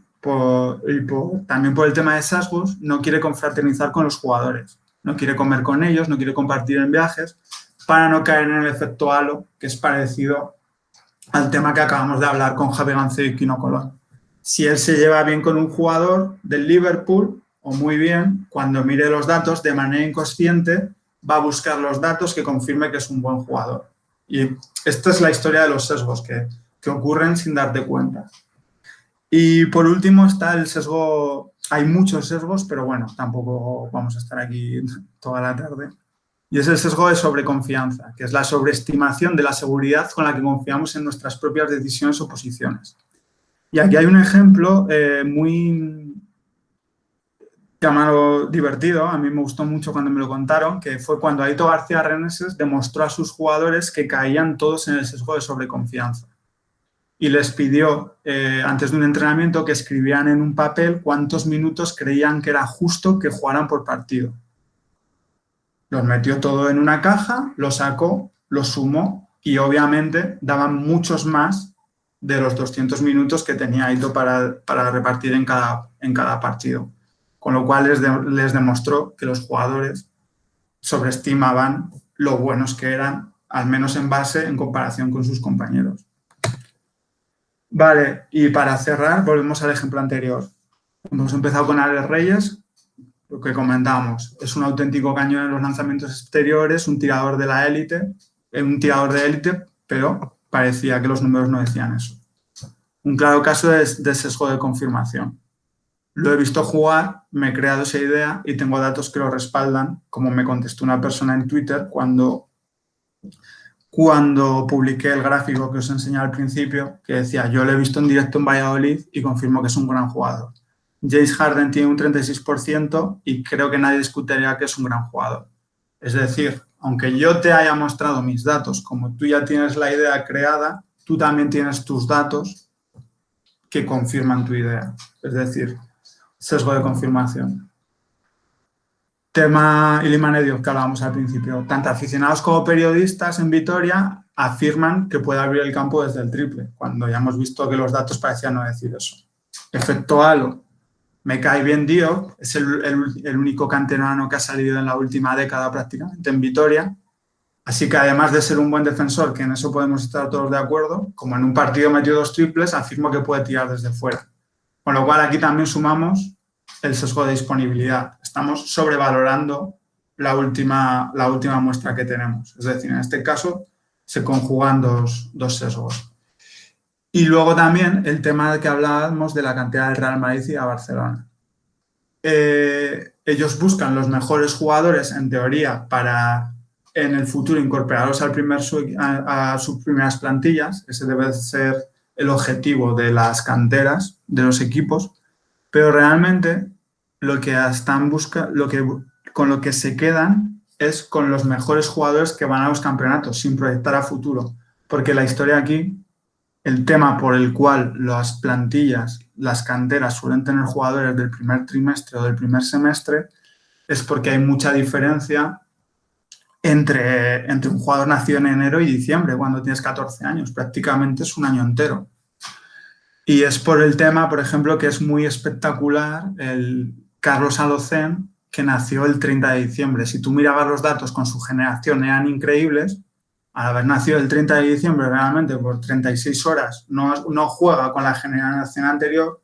Si tú trasladas a su generación y comparas los datos, te parece un jugador que tiene un upside NBA. Pasamos de, con su propia generación, nació el 30 de diciembre, olvidándote, calificándole igual que los jugadores que han nacido en enero, te parece un jugador ACB muy bueno. Si lo pasas a la generación anterior, que es realmente casi con la que tendría que ir, naciendo el 30 de diciembre, dices, ojo, que todavía hay más aquí de lo que se podría pensar. Y entonces aquí es también el sesgo de disponibilidad. Los datos que prontamente tenemos disponibles tienen prioridad. Es decir, voy a ver un torneo de cantera, los mejores jugadores son los mejores, lo que veo, lo que tengo. Y eso es otro sesgo. Y para finalizar, pues lo que comentaba, lo que me parece a mí el gran desafío, que Kahneman, que es la persona que descubrió esto y que por esto recibió el Nobel de Economía en 2002, dice que conocer los sesgos no permite decidir mejor, solo criticar con criterio.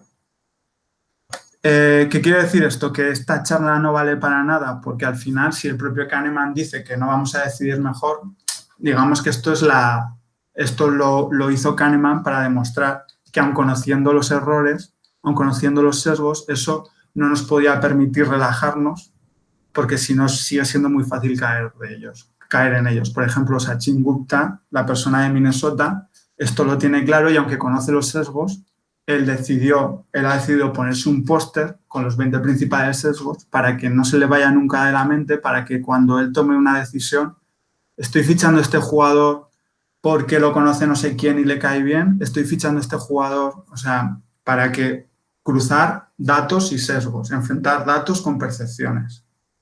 ¿Vale? Y esto es lo que os quería contar. Pues muchas gracias, Luis. Muy interesante también. Está claro que conocer todos estos sesgos es importante para después sacar mejores conclusiones de tus datos. Así que, como antes, Jesús, Adrián, si tenéis algo a añadir, alguna pregunta.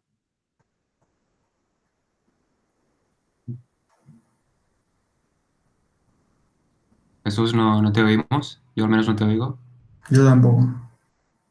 No oigo. Nada. Sale un como silenciado. Sí, ahora está silenciado. Si quieres, empiezo yo. Mientras Sí. Adelante. Primero es el tema del wingspan o la envergadura. Sobre todo, estoy hablando de un puramente NBA, en draft, donde hay pruebas físicas y se toman todos los datos físicos de todos los jugadores. Entonces, claro, el wingspan está demostrado por un artículo científico que circula por ahí, que influye a los general managers en la toma de decisión de que un jugador salga más arriba o más abajo. Entonces, claro, esto es un sesgo al fin y al cabo, pero también el wingspan va implícito en el techo que pueda tener el jugador. Lo mismo te sale un Jonathan Isaac o lo mismo te sale Giannis Antetokounmpo. Y lo mismo te quedas en medio con un Marvin Bagley. Entonces, no sé hasta qué punto el sesgo es necesario en situaciones muy específicas como estas, donde quieres tener el jugador diferencial. Sí, mira, por ejemplo, a mí me llamó mucho la atención cuando Kurucs, creo que fue un top 10, un top 12 en el draft, cuando venía de jugar en el Foro y tampoco, es que realmente no había llegado a jugar más que minutos testimoniales en el Barcelona. Y lo mismo que dices tú, era un 3 alto y además con un gran wingspan y eso fue lo que le hizo subir mucho en el draft.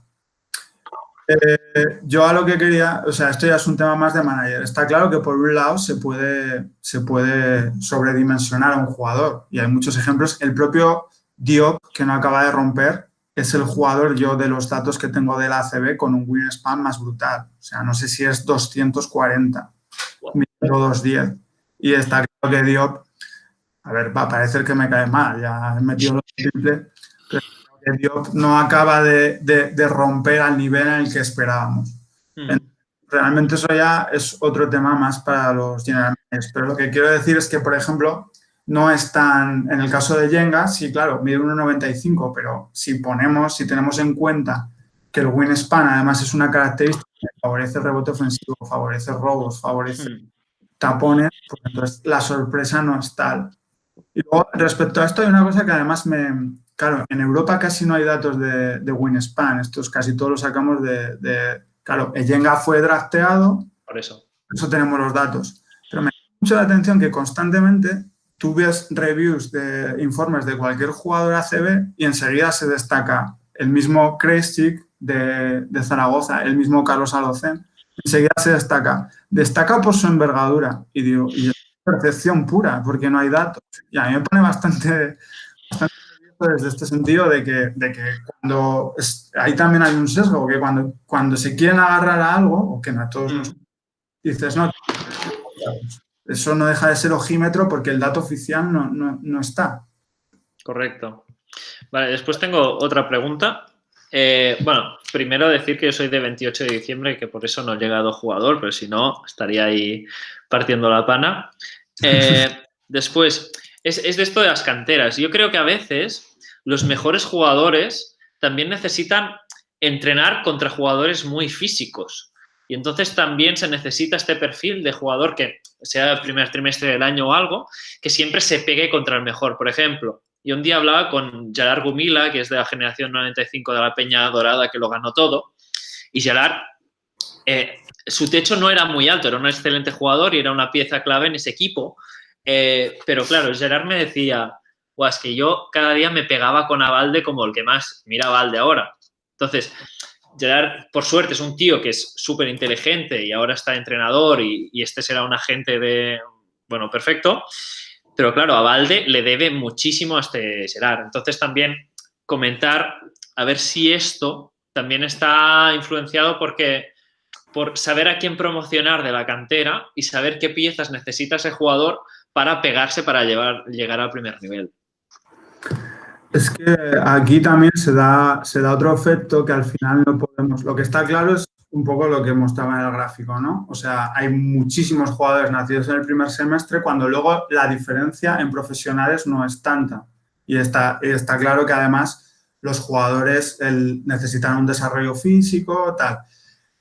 Pero también se da otro efecto que, claro, esto al final no se puede comprobar, pero también se da otro efecto que hay quien opina que al fichar jugadores nacidos en el primer semestre, aunque ese jugador tenga menos potencial, al final, si un chico de 12 años nacido en enero ficha por el Real Madrid y su homónimo que tiene más potencial pero ha nacido en noviembre sigue jugando en el club tal, este niño desde los 12 hasta los 18 va a tener las mejores instalaciones, los mejores entrenadores, los mejores...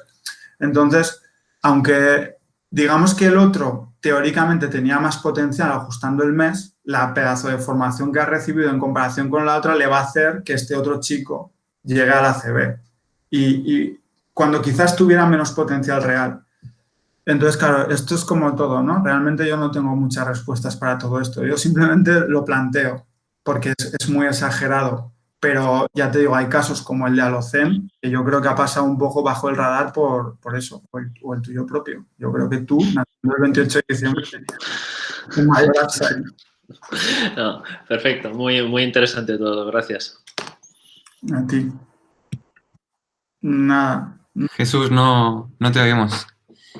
¿Prueba a salir y a entrar, quizás? Sí, prueba a salir. De mientras yo también tengo una pregunta. Tengo especial curiosidad porque has dicho que a ti te gustaría estar en un equipo el año siguiente. Cogiendo la idea del Liverpool, del encargado de esto en el Liverpool, ¿tú harías esto de no tener ningún tipo de relación con los jugadores para no entrar en sesgos? A ver, digamos que es lo ideal. Pero claro, hay que verlo todo. O sea, yo, por ejemplo, sí que he tenido un primer contacto con un equipo que podría estar interesado, pero ahora hemos parado todo. El tema es un LEP que está todo parado todo por el tema del coronavirus y hemos quedado que hablaríamos después, cuando todo esto se supiera un poco los presupuestos y todas estas historias. Entonces, digamos que yo no es un equipo, yo ahora mismo vivo en Madrid, entonces no es un equipo que evitaría esto, ¿no? Trabajaría solo con datos y no confraternizaría con los jugadores. Digamos que es la posición ideal. Pero luego, por otro lado, también pienso, digo, es que por otro lado también la parte de que el analista tiene que llegar al jugador, tiene que transmitir. Entonces, digamos que tú tienes que estar en contacto con el jugador, porque además, otra cosa que siempre es que no se va a poder tomar nunca decisiones en base a modelos matemáticos en exclusiva, entre otras cosas porque hay muchas cosas de la personalidad del jugador, de miles de historias, que el modelo nunca va a caber en el modelo. Entonces, digamos que tú también, cuanta más información tienes, mejores decisiones vas a poder tomar, porque si yo descubro que, por ejemplo, este jugador que yo veo que tiene malos números estos últimos 2 meses, tiene un problema personal o está jugando con molestias, son cosas que no entran en el modelo. Entonces yo voy a tener más información. Entonces, al final, como siempre, realmente más que llegar hasta el extremo, en mi opinión, más que llegar hasta el extremo que hace lo del Liverpool, si tú trabajas en un club de tu misma ciudad, por lo menos saber cuál es esta situación para tú plantearte que si justo tengo un jugador de ese club con el cual da la casualidad que vive en mi barrio y voy con él siempre a entrenar y voy a generar más relación que con el resto, si para mí es el mejor, por lo menos plantearme de estoy sobrevalorando a este jugador por mi amistad y cayendo en el efecto Elo. O sea, es un poco el rayo que decía al final, ¿no? Es muy complicado los sesgos porque caes de manera inconscientemente. Entonces, hacerlos no te exime de no caer en ellos, pero por lo menos conocerlos te hace reflexionar y tratar de tomar mejores decisiones. A ver si hay suerte ahora, Jesús. Sí, Ahora, Perfecto, bien. claro, perfecto. Bien, bueno, poco que añadir a lo que habéis preguntado, porque mis preguntas iban encaminadas, sobre todo hacia lo que ha ido diciendo Adrià. Por lo tanto, por mi parte, bueno, felicitar a Luis, y luego en mi charla también voy a citar a su página web. perfecto. Genial, pues tú mismo ya eres el último de las charlas, así que cuando quieras. Muy bien.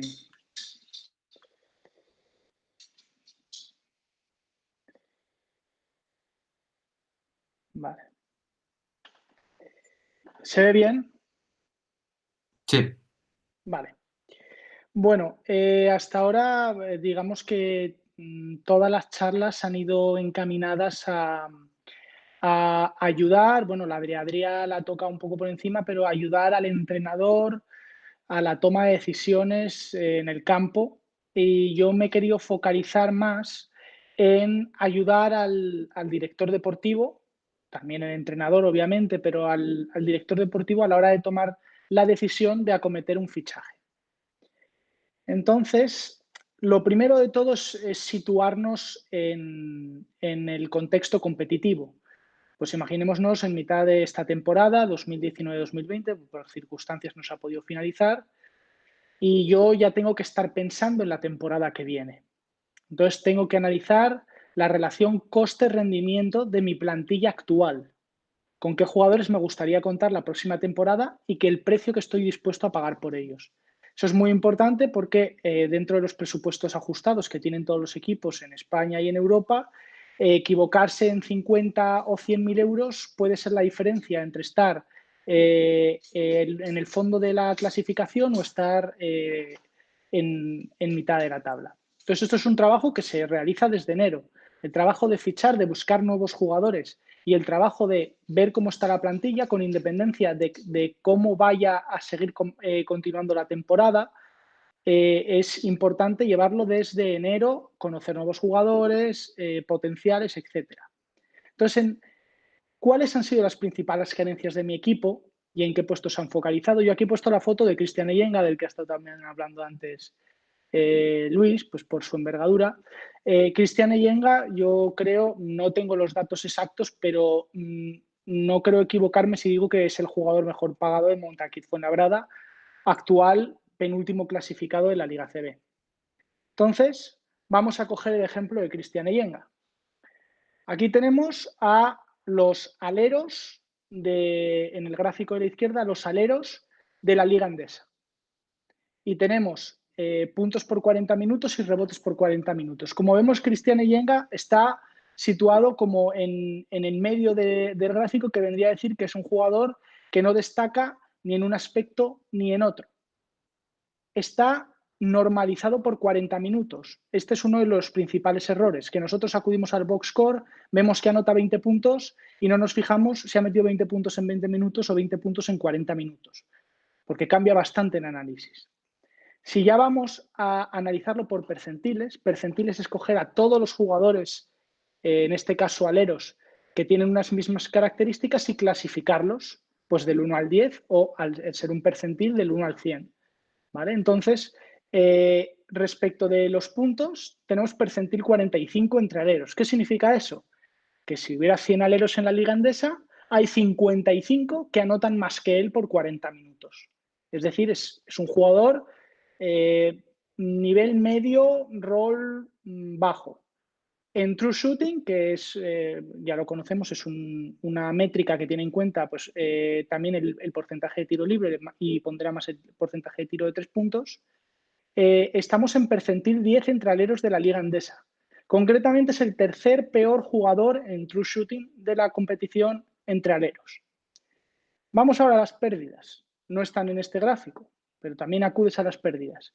Bueno, pues es el tercer jugador, percentil 90, entre aleros de la Liga Endesa que más balones pierde cuando está en pista. No estoy hablando en términos nominales, sino en términos porcentuales. El número de pérdidas de su equipo, suyas respecto al total de su equipo cuando él está en pista. Es decir, 1 de cada 5 balones que pierde Montaquit Fuenlabrada cuando Cristian Eyenga está en pista son suyos. Y después vamos al rebote. ¿Vale? Otro factor importante en los aleros, pues Cristian Eyenga, como hemos hablado de la envergadura, es un jugador que normalmente se ha caracterizado por ayudar en el rebote. Bueno, pues vemos que tiene un 10% de rebotes totales, captura 1 de cada 10 rebotes cuando está en pista, de todos los rebotes disponibles. Eso significa que es un percentil 55 entre aleros de la Liga Endesa. En otras palabras, que hay 45 jugadores de cada 100 que son mejores que Cristian Eyenga en esta métrica durante esta temporada. Por lo tanto, yo ahora llega el mes de mayo y se me plantea la disyuntiva. ¿Merece ser el jugador mejor pagado Cristian Eyenga? ¿Merece ser renovado? Bueno, pues para esto vamos a utilizar los datos. ¿Vale? Bueno, aquí baloncesto no es fútbol. Yo creo que esto es importante y aunque en la siguiente diapositiva voy a tratar el tema de ser un activo, así como los futbolistas suelen tener contratos plurianuales, ¿vale? Por lo tanto, no significa que un futbolista vaya aparejado a un entrenador, sino que es un activo del club que va a tener que ser utilizado por los distintos entrenadores o lo podré rentabilizar mediante cesiones o vendiéndolo, etcétera. Normalmente los contratos en la Liga CB, y ya no digo en Leboro, son de 1 año. Es decir, no son activos del club, sino que son gastos. En ese caso, es súper importante que el director deportivo y el entrenador vayan de la mano. Y ahora voy a poner el ejemplo de Salva Maldonado en Herbalife Gran Canaria, su última experiencia profesional. Todos, si vemos ese equipo, vemos que Salva Maldonado tiene unas características como entrenador y el director deportivo de Herbalife Gran Canaria esa temporada fichó unos jugadores con otras características que no se asemejaban a lo que Salva Maldonado siempre había necesitado. Resultado, Salva Maldonado destituido. ¿Vale? Entonces, por eso director deportivo y entrenador deben ir de la mano. Y ahora, en base a los números, debo buscar activos en el mercado. ¿Vale? Estadística inteligente y Big Data. Big Data es muchísimos datos, millones de datos. ¿Vale? O sea, Big Data tenemos a simplificarlo ya cuando hay unos pocos de datos, luego hablaré, pero cuando hay muchos datos ya se puede predecir un comportamiento futuro. Aquí he cogido una herramienta que tiene Muévete Básquet de Luis en su página web, que es muy interesante. porque compara jugadores. En este caso he comparado al Abdou Tiam, un jugador de Leima Coruña, que este año ha jugado 10 minutos por partido, pero que en mis gráficas del Eboro, si ponderando por 40 minutos, estaría percentil 80, tanto en puntos como en rebotes, por 40 minutos. ¿Vale? Entonces voy aquí a compararlo con el Volodymyr Gerun. No recuerdo si esa era la temporada del FC Barcelona o ya la temporada de Lugo. Pero como podemos comprobar, si vamos a sus promedios por 40 minutos, Abdou Tiam con 21 años promedia más en valoración que el Volodymyr Gerun con 21 años. No significa que vaya a ser mejor jugador, significa que a mí ya me tiene que aparecer en el radar como un jugador que puedo considerar un activo y que igual me interesa pagarle la cláusula de rescisión a Leima Basket Coruña, que será de muy poco dinero, para yo potenciar ese jugador y ver hasta dónde puede llegar. Porque desde un primer momento ya me están indicando los datos, me están saltando unas alarmas de que puede llegar a ser un jugador que tenga cierto recorrido en ACB. Y entonces aquí, invertir en jóvenes es invertir en futuro. Ya no hablo solamente de los equipos, sino también de las agencias. Y pongo el ejemplo de Experts Basketball. Experts Basketball es la agencia de Igor Crespo, es el representante de jugadores como Ole Lundqvist, Tyson Pérez, Facundo Corbalán, es decir, jugadores jóvenes. Él tiene una herramienta que se llama Ariuna Analytics, que a partir de todos los datos que toma de esos jugadores en los europeos, sub 14, sub 15, sub 16, sub 17, lo mete todo en una coctelera y entonces ve cuál es el potencial desarrollo de ciertos jugadores respecto al pasado. Pues Ole Lundqvist pues es un jugador que su recorrido invita a pensar que puede llegar a ser un jugador top. Pues Exfer Basketball lo busca, lo adquiere y lo potencia. La agencia de Exfer Basketball en concreto lo que hace es entrenar a esos jugadores en verano, lo manda a equipos que los van a entrenar de forma específica, en este caso es Canoe, con Pepe Lasso. Es decir, potencia al jugador porque prevé obtener un rendimiento futuro. Aquí vamos a poner el ejemplo de Vázquez Zaragoza. Yo no hablo de Carlos Alocén, no hablo de Jaime Pradilla porque son jugadores de la cantera. Hablo de jugadores adquiridos en sus etapas, pues o senior, bien en sus últimas etapas de formación y de los que o se puede obtener un rendimiento en el futuro o se prevé que vayan a tener una evolución que me dé ese rendimiento. Pues está el ejemplo de Sergi García. Sergi García se ficha, creo que es en etapa infantil de Palma de Mallorca y se logran 350.000 euros de traspaso a Valencia. ¿Vale? Yo me focalizo en un jugador en base a una serie de parámetros, no sé si Vázquez Zaragoza lo hizo de esta manera, pero sería una forma de hacerlo, yo obtengo un rendimiento económico con él. Por lo mismo puede pasar con Trixby Ilnason. Trixby Ilnason es un jugador jovencísimo, un pivot que este año ya ha estado mostrando lo que puede llegar a ser y quién sabe si en ese contrato plurianual que le ha firmado Vázquez Zaragoza, no sé si han sido 3 o 4 años, puede llegar a explotar. Igual que con Javier Justiz, jugadores que pueden llegar a explotar y de los que puedes obtener un rendimiento económico. Esto también lo tienes que buscar en el mercado. También pongo aquí el ejemplo de Jonathan Barreiro. Se ficha, si no recuerdo mal, con 19 años o con 18 años de Ourense. Era un jugador con un tope, con un hype tremendo. Tú lo formas y, bueno, pues Barreiro, del jugador que cuando llega a Zaragoza, al jugador que es ahora, que ha sido seleccionable con la selección española, pues bueno, pues es un jugador del que puedes obtener un rendimiento. Bueno, ahora ya vamos al mercado del aquí y ahora. Para quien no conozca el mercado, se lo resumo. Salvo circunstancias excepcionales, todas las agencias de jugadores empiezan a enviar mails con words y con highlights de YouTube, ¿vale? Para encontrar, mostrar sus jugadores, ¿vale? Y te puedes encontrar pues cientos de jugadores en tu carpeta de Gmail y ahora filtralos. Por eso yo digo que no tiene que ser a la gente el que te busca a ti. Tienes que ser tú el que busca a la gente porque quieres un jugador suyo. ¿Y eso cómo lo haces? Pues aplicando la estadística, ¿vale? Aplicando la analítica, aplicando la estadística avanzada en base a una serie de criterios que luego veremos. Aquí tenemos el ejemplo del equipo de mi ciudad, del CasaEmo en Zaragoza. Los 3 pivos principales que ha tenido esta temporada, ordenados por percentiles, en puntos, rebotes defensivos, rebotes ofensivos y tapones. Bien, vemos como, excepto Fran Vázquez, ningún pívot de Vázquez Zaragoza supera el percentil 50 en rebote defensivo. El Vázquez Zaragoza es el equipo número 15 de la liga en porcentaje de rebote defensivo, ¿vale? Por lo tanto, yo ya he detectado una carencia. Mis pivots les cuesta rebotear. Una vez detectada esa carencia, tengo que buscar jugadores que me den la posibilidad de rebotear, ¿vale? Sin descuidar el resto de facetas.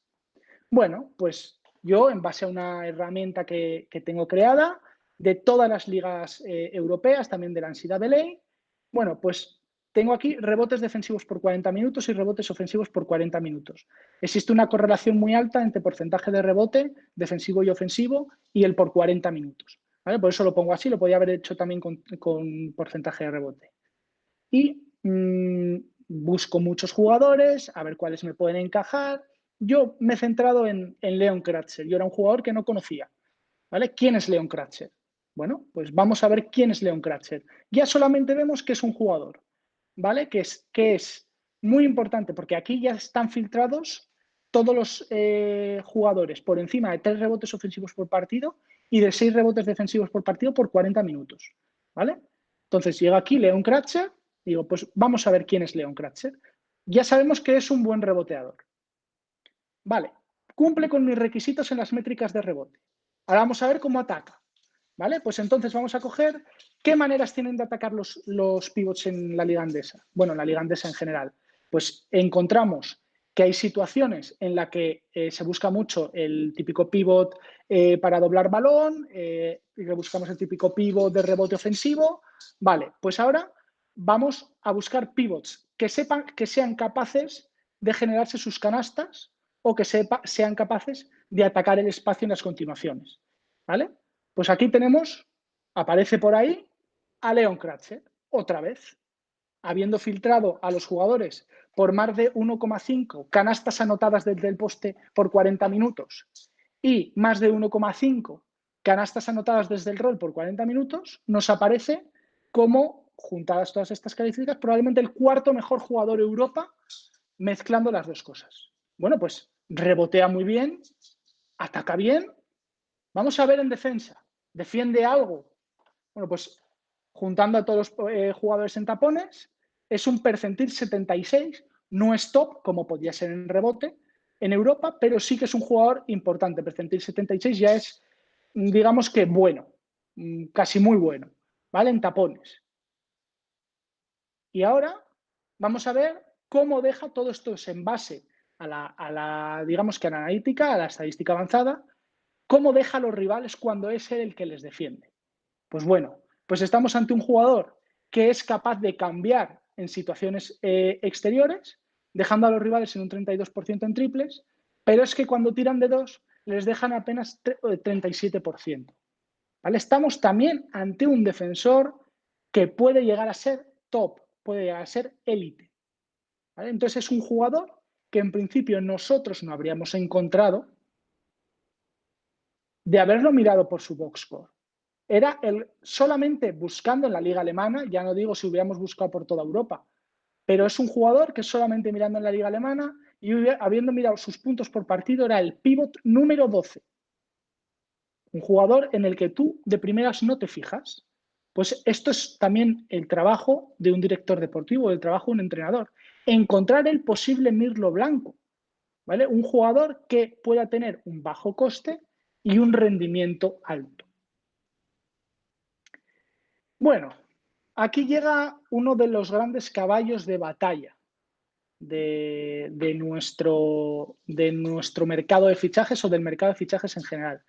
¿Cómo sé cómo va a rendir este jugador en mi liga? ¿Vale? Leon Kratzer juega en el Fraport Skyliners de la liga alemana. ¿Vale? ¿Cómo va a rendir ese jugador en mi liga? Bueno, pues es necesario el Big Data. En este caso, yo tengo cogidos todos los jugadores procedentes de la liga alemana en los 5 últimos años que han llegado a la liga española. He cogido los puntos, rebotes, asistencias y tiro de campo eficiente que han tenido en su último año en Alemania y en su primer año en España. ¿Vale? De momento es una muestra muy pequeña, ¿vale? De momento yo estos datos los cogería con pinzas, porque no tenemos muestra suficiente.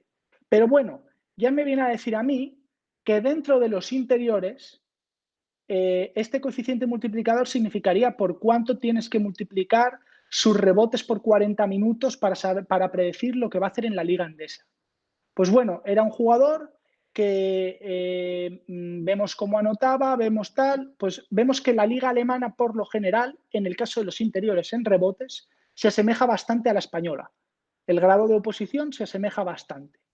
En puntos hay que multiplicarlo por 0,87, hay una bajada del 13% en el rendimiento de los puntos. Bueno, pues eso puede llegar a ser asumible, ¿vale? Entonces aquí, tanto a la hora de fichar exteriores como a la hora de fichar interiores, habrá un algoritmo que en el futuro, cuando tengamos datos suficientes, nos pueda predecir con un alto grado de confianza los números que me puede hacer ese jugador en la liga.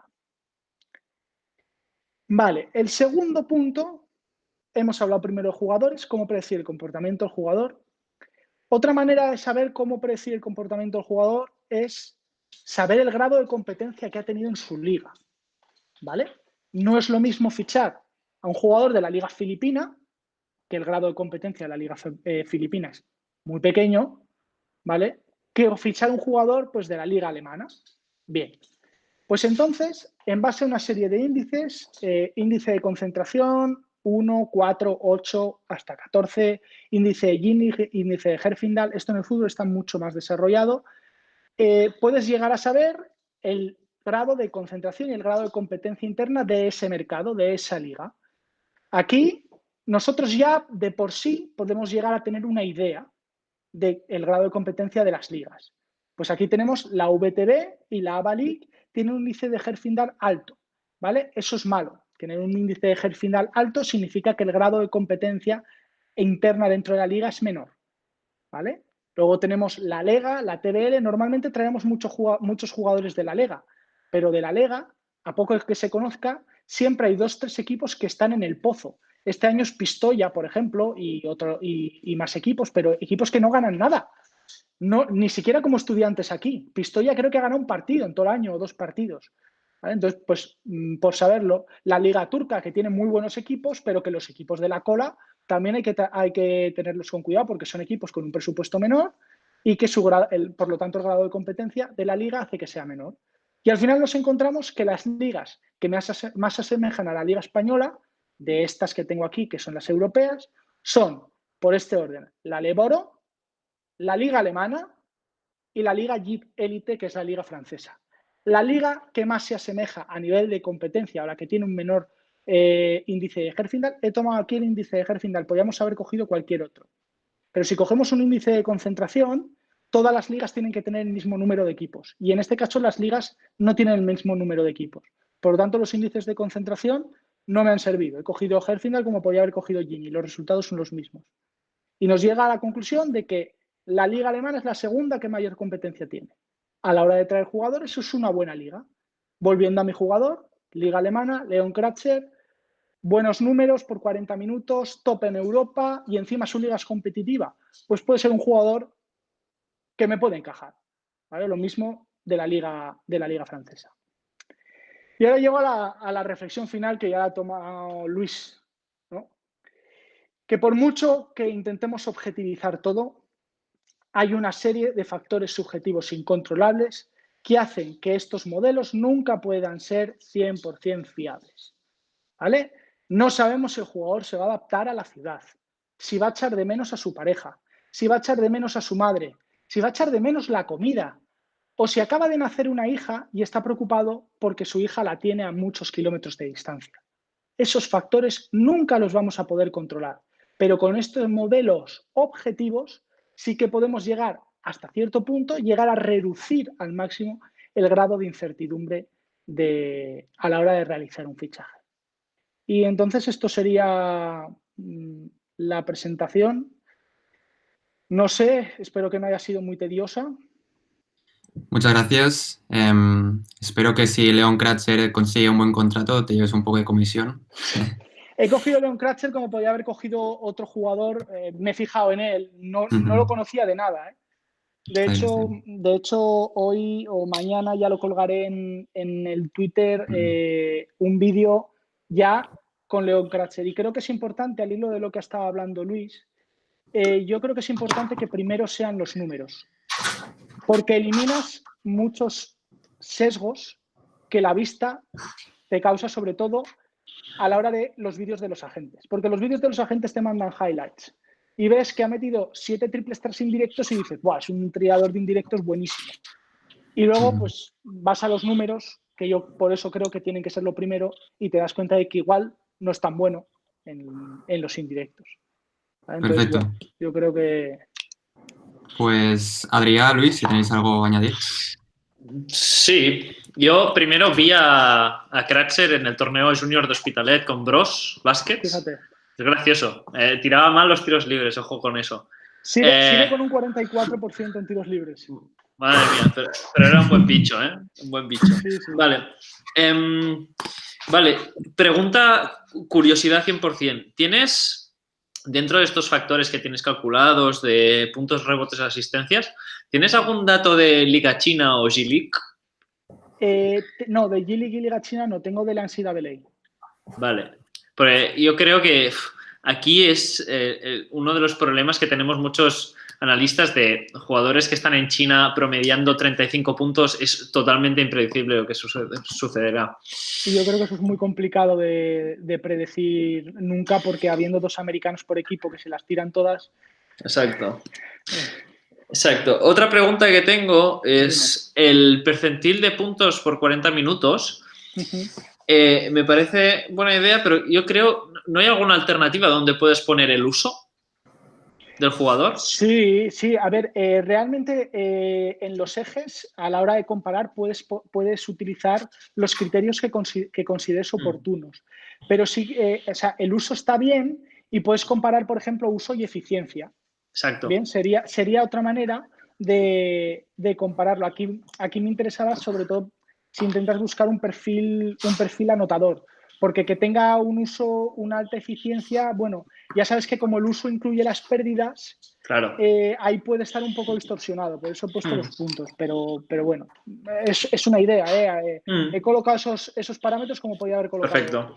Perfecto. Y después también lo que comentabas de la adaptación de los jugadores, puede que también por eso la Leporo sea como una buena garantía de dónde sacar jugadores, de que se puedan adaptar fácilmente al núcleo duro que tenga el equipo de nacionales, de la comunicación. De hecho, hay un artículo también que era de fútbol, donde medían un poco la complicidad entre jugadores y el idioma también era un factor que analizaban, que después ellos encontraban que no tenía relación, pero puede que en baloncesto sí. ¿Crees que es así? Yo creo que puede ser muy importante, pero o sea, por experiencia, hay otros factores más allá del idioma que ayudan a la adaptación, o sea, que hacen impredecible la adaptación de un jugador. ¿Vale? El idioma antes podía ser una barrera de entrada, pues porque los cuerpos técnicos no manejaban el inglés, los jugadores tampoco, pero ahora en cualquier vestuario el inglés es un idioma universal. Entonces, en ese sentido, tanto a la hora de las instrucciones del entrenador como a la hora de la relación con los compañeros, no lo considero tan importante como pueden ser otros factores externos, como el haber dormido bien, estarse en proceso de divorcio, cosas impredecibles. Ok, pues muy interesante, muchas gracias. Yo, si me permitís, sobre lo del Aleporo, he estudiado en alguna ocasión datos sobre los jugadores que suben y lo que parece bastante claro es que la mayor parte de los jugadores que suben a Aleporo son o porque son nacionales o para ser cupos en ACB, con lo cual la mayor parte de los jugadores nacionales no están en la liga alemana, no están en la liga turca, están en el Aleporo y eso influye. Y luego la otra vía principal de jugadores que suben del Aleporo son los jugadores que son renovados para mantener el núcleo duro en esta nueva situación, nueva entre comillas, que suben los equipos que han ascendido. Entonces creo que eso influye en la cantidad de jugadores que suben. O sea, sí, también la capacidad de adaptación y todo eso, pero creo que eso hace que haya tantos jugadores que suben. Y luego tengo alguna dudilla. Lo primero, nada, Jesús, me ha parecido espectacular tu charla, pero claro, no sé si estoy sesgado porque has dicho que tengo una herramienta en mi web que es buena. No, es broma, está muy bien. No, yo sobre lo que acabas de comentar, unas últimas cosas que has comentado, de primero el dato y luego el análisis del juego. Yo ahí el problema que le veo es que si tú en tu modelo metes la última temporada o las dos últimas temporadas, ¿qué pasa con los jugadores que han estado lesionados o que han bajado su rendimiento por culpa de una lesión? ¿Eso cómo se puede pasar? Eso, claro, tú puedes añadir a tu modelo todos los factores, digamos que externos que consideres oportunos a la hora de valorar, pues por ejemplo, lo que tú has dicho, que sea comunitario o que sea nacional, que sea extranjero, que haya estado lesionado. Todo eso te pueden dar una serie de, digamos que de valores que puedes retirar de la muestra o añadir si tú quieres comparar. ¿Vale? Si tú, por ejemplo, quieres comparar todos esos jugadores de la Liga Leboro que han venido y quieres quitar a los lesionados, los puedes quitar para que digamos que el modelo no se te descuajeringue por estos factores que sí que pueden propiciar una bajada del rendimiento del jugador. Un ejemplo sería Rick Timmer.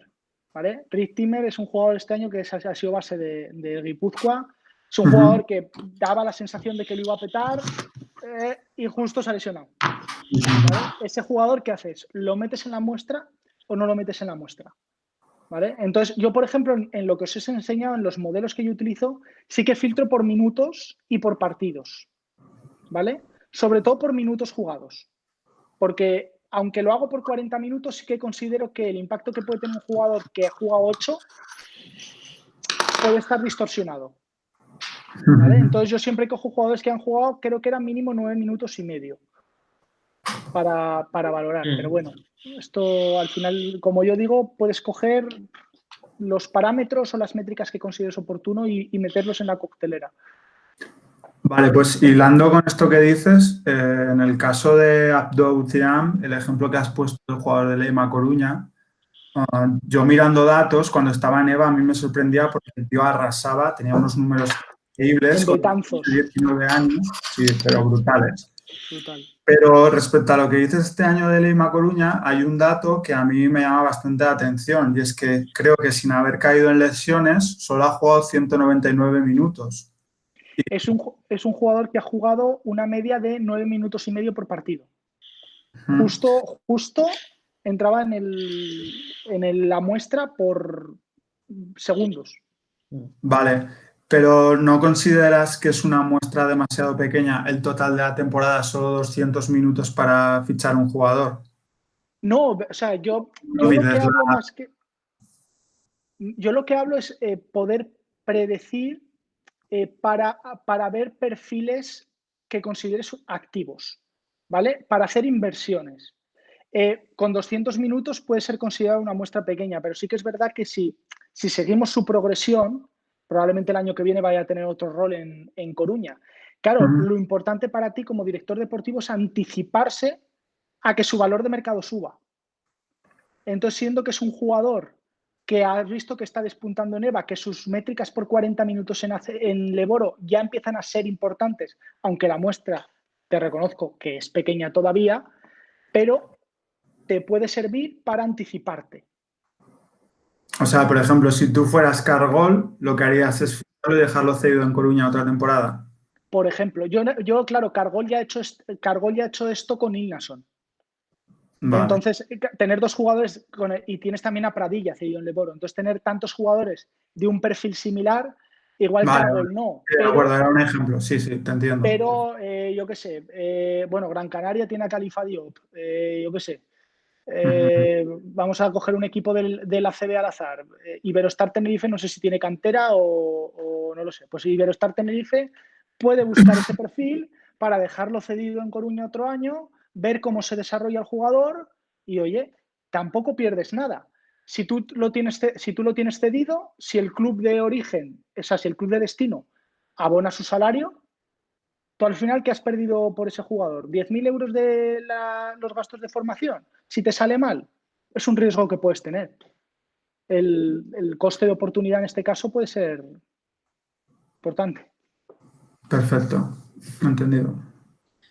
Yo también tengo una pregunta y es, Sí. yo creo que se tiene en cuenta dentro de un jugador el rol que puede tener gracias al porcentaje de uso, pero en el caso de Eyenga es un equipo, el Fuenlabrada, que este año está en una muy mala dinámica. ¿De qué manera se puede tener en cuenta eso? Quizás esto le está afectando a sus números. Claro, la pregunta es, ¿está Fuenlabrada en mala dinámica porque Yenga no está haciendo lo que según la planificación de principio de temporada tenía que haber hecho?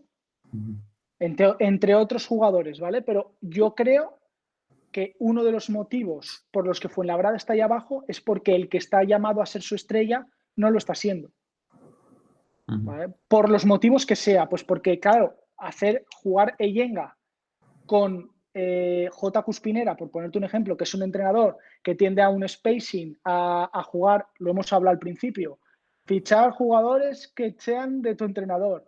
Claro, un jugador como Eyenga, que no tiene un tiro de tres fiable, tenerlo en un equipo como J. Cuspinera, con tantos sistemas de indirectos y que busca tanto abrir el campo con 4 jugadores, pues claro, es muy difícil de encajarlo en ese sistema. Igual en otro sistema encajaría mejor Cristian Eyenga. Perfecto. Pues muchas gracias. Ya Nada. hemos finalizado las 3 presentaciones y si tenéis algo a añadir, algo que os habéis dejado. Yo nada, animarte a seguir con estas charlas. La verdad es que están muy bien. La del otro día fue súper interesante y hoy he aprendido también muchísimo y no sé, hay aún muchísima gente que sabe un montón del tema y yo qué sé, si se convierte en un clásico hasta que termine el confinamiento, te lo agradecemos todos también.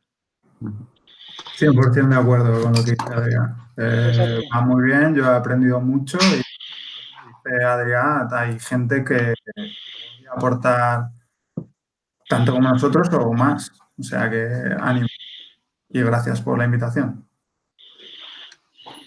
Pues yo también, bueno, Jesús, perdona. No, nada, eso, exacto. Gracias por la invitación y la verdad que me fastidia haber sido el último después de todos los que han venido por delante mío. O sea, dejarme muy mal. No, Pero no, bueno. para nada. Pues yo también agradeceros mucho la participación, la colaboración que habéis tenido y mucha suerte en los proyectos que estáis teniendo. Pues muchas gracias, David. Muy bien, gracias. Igualmente.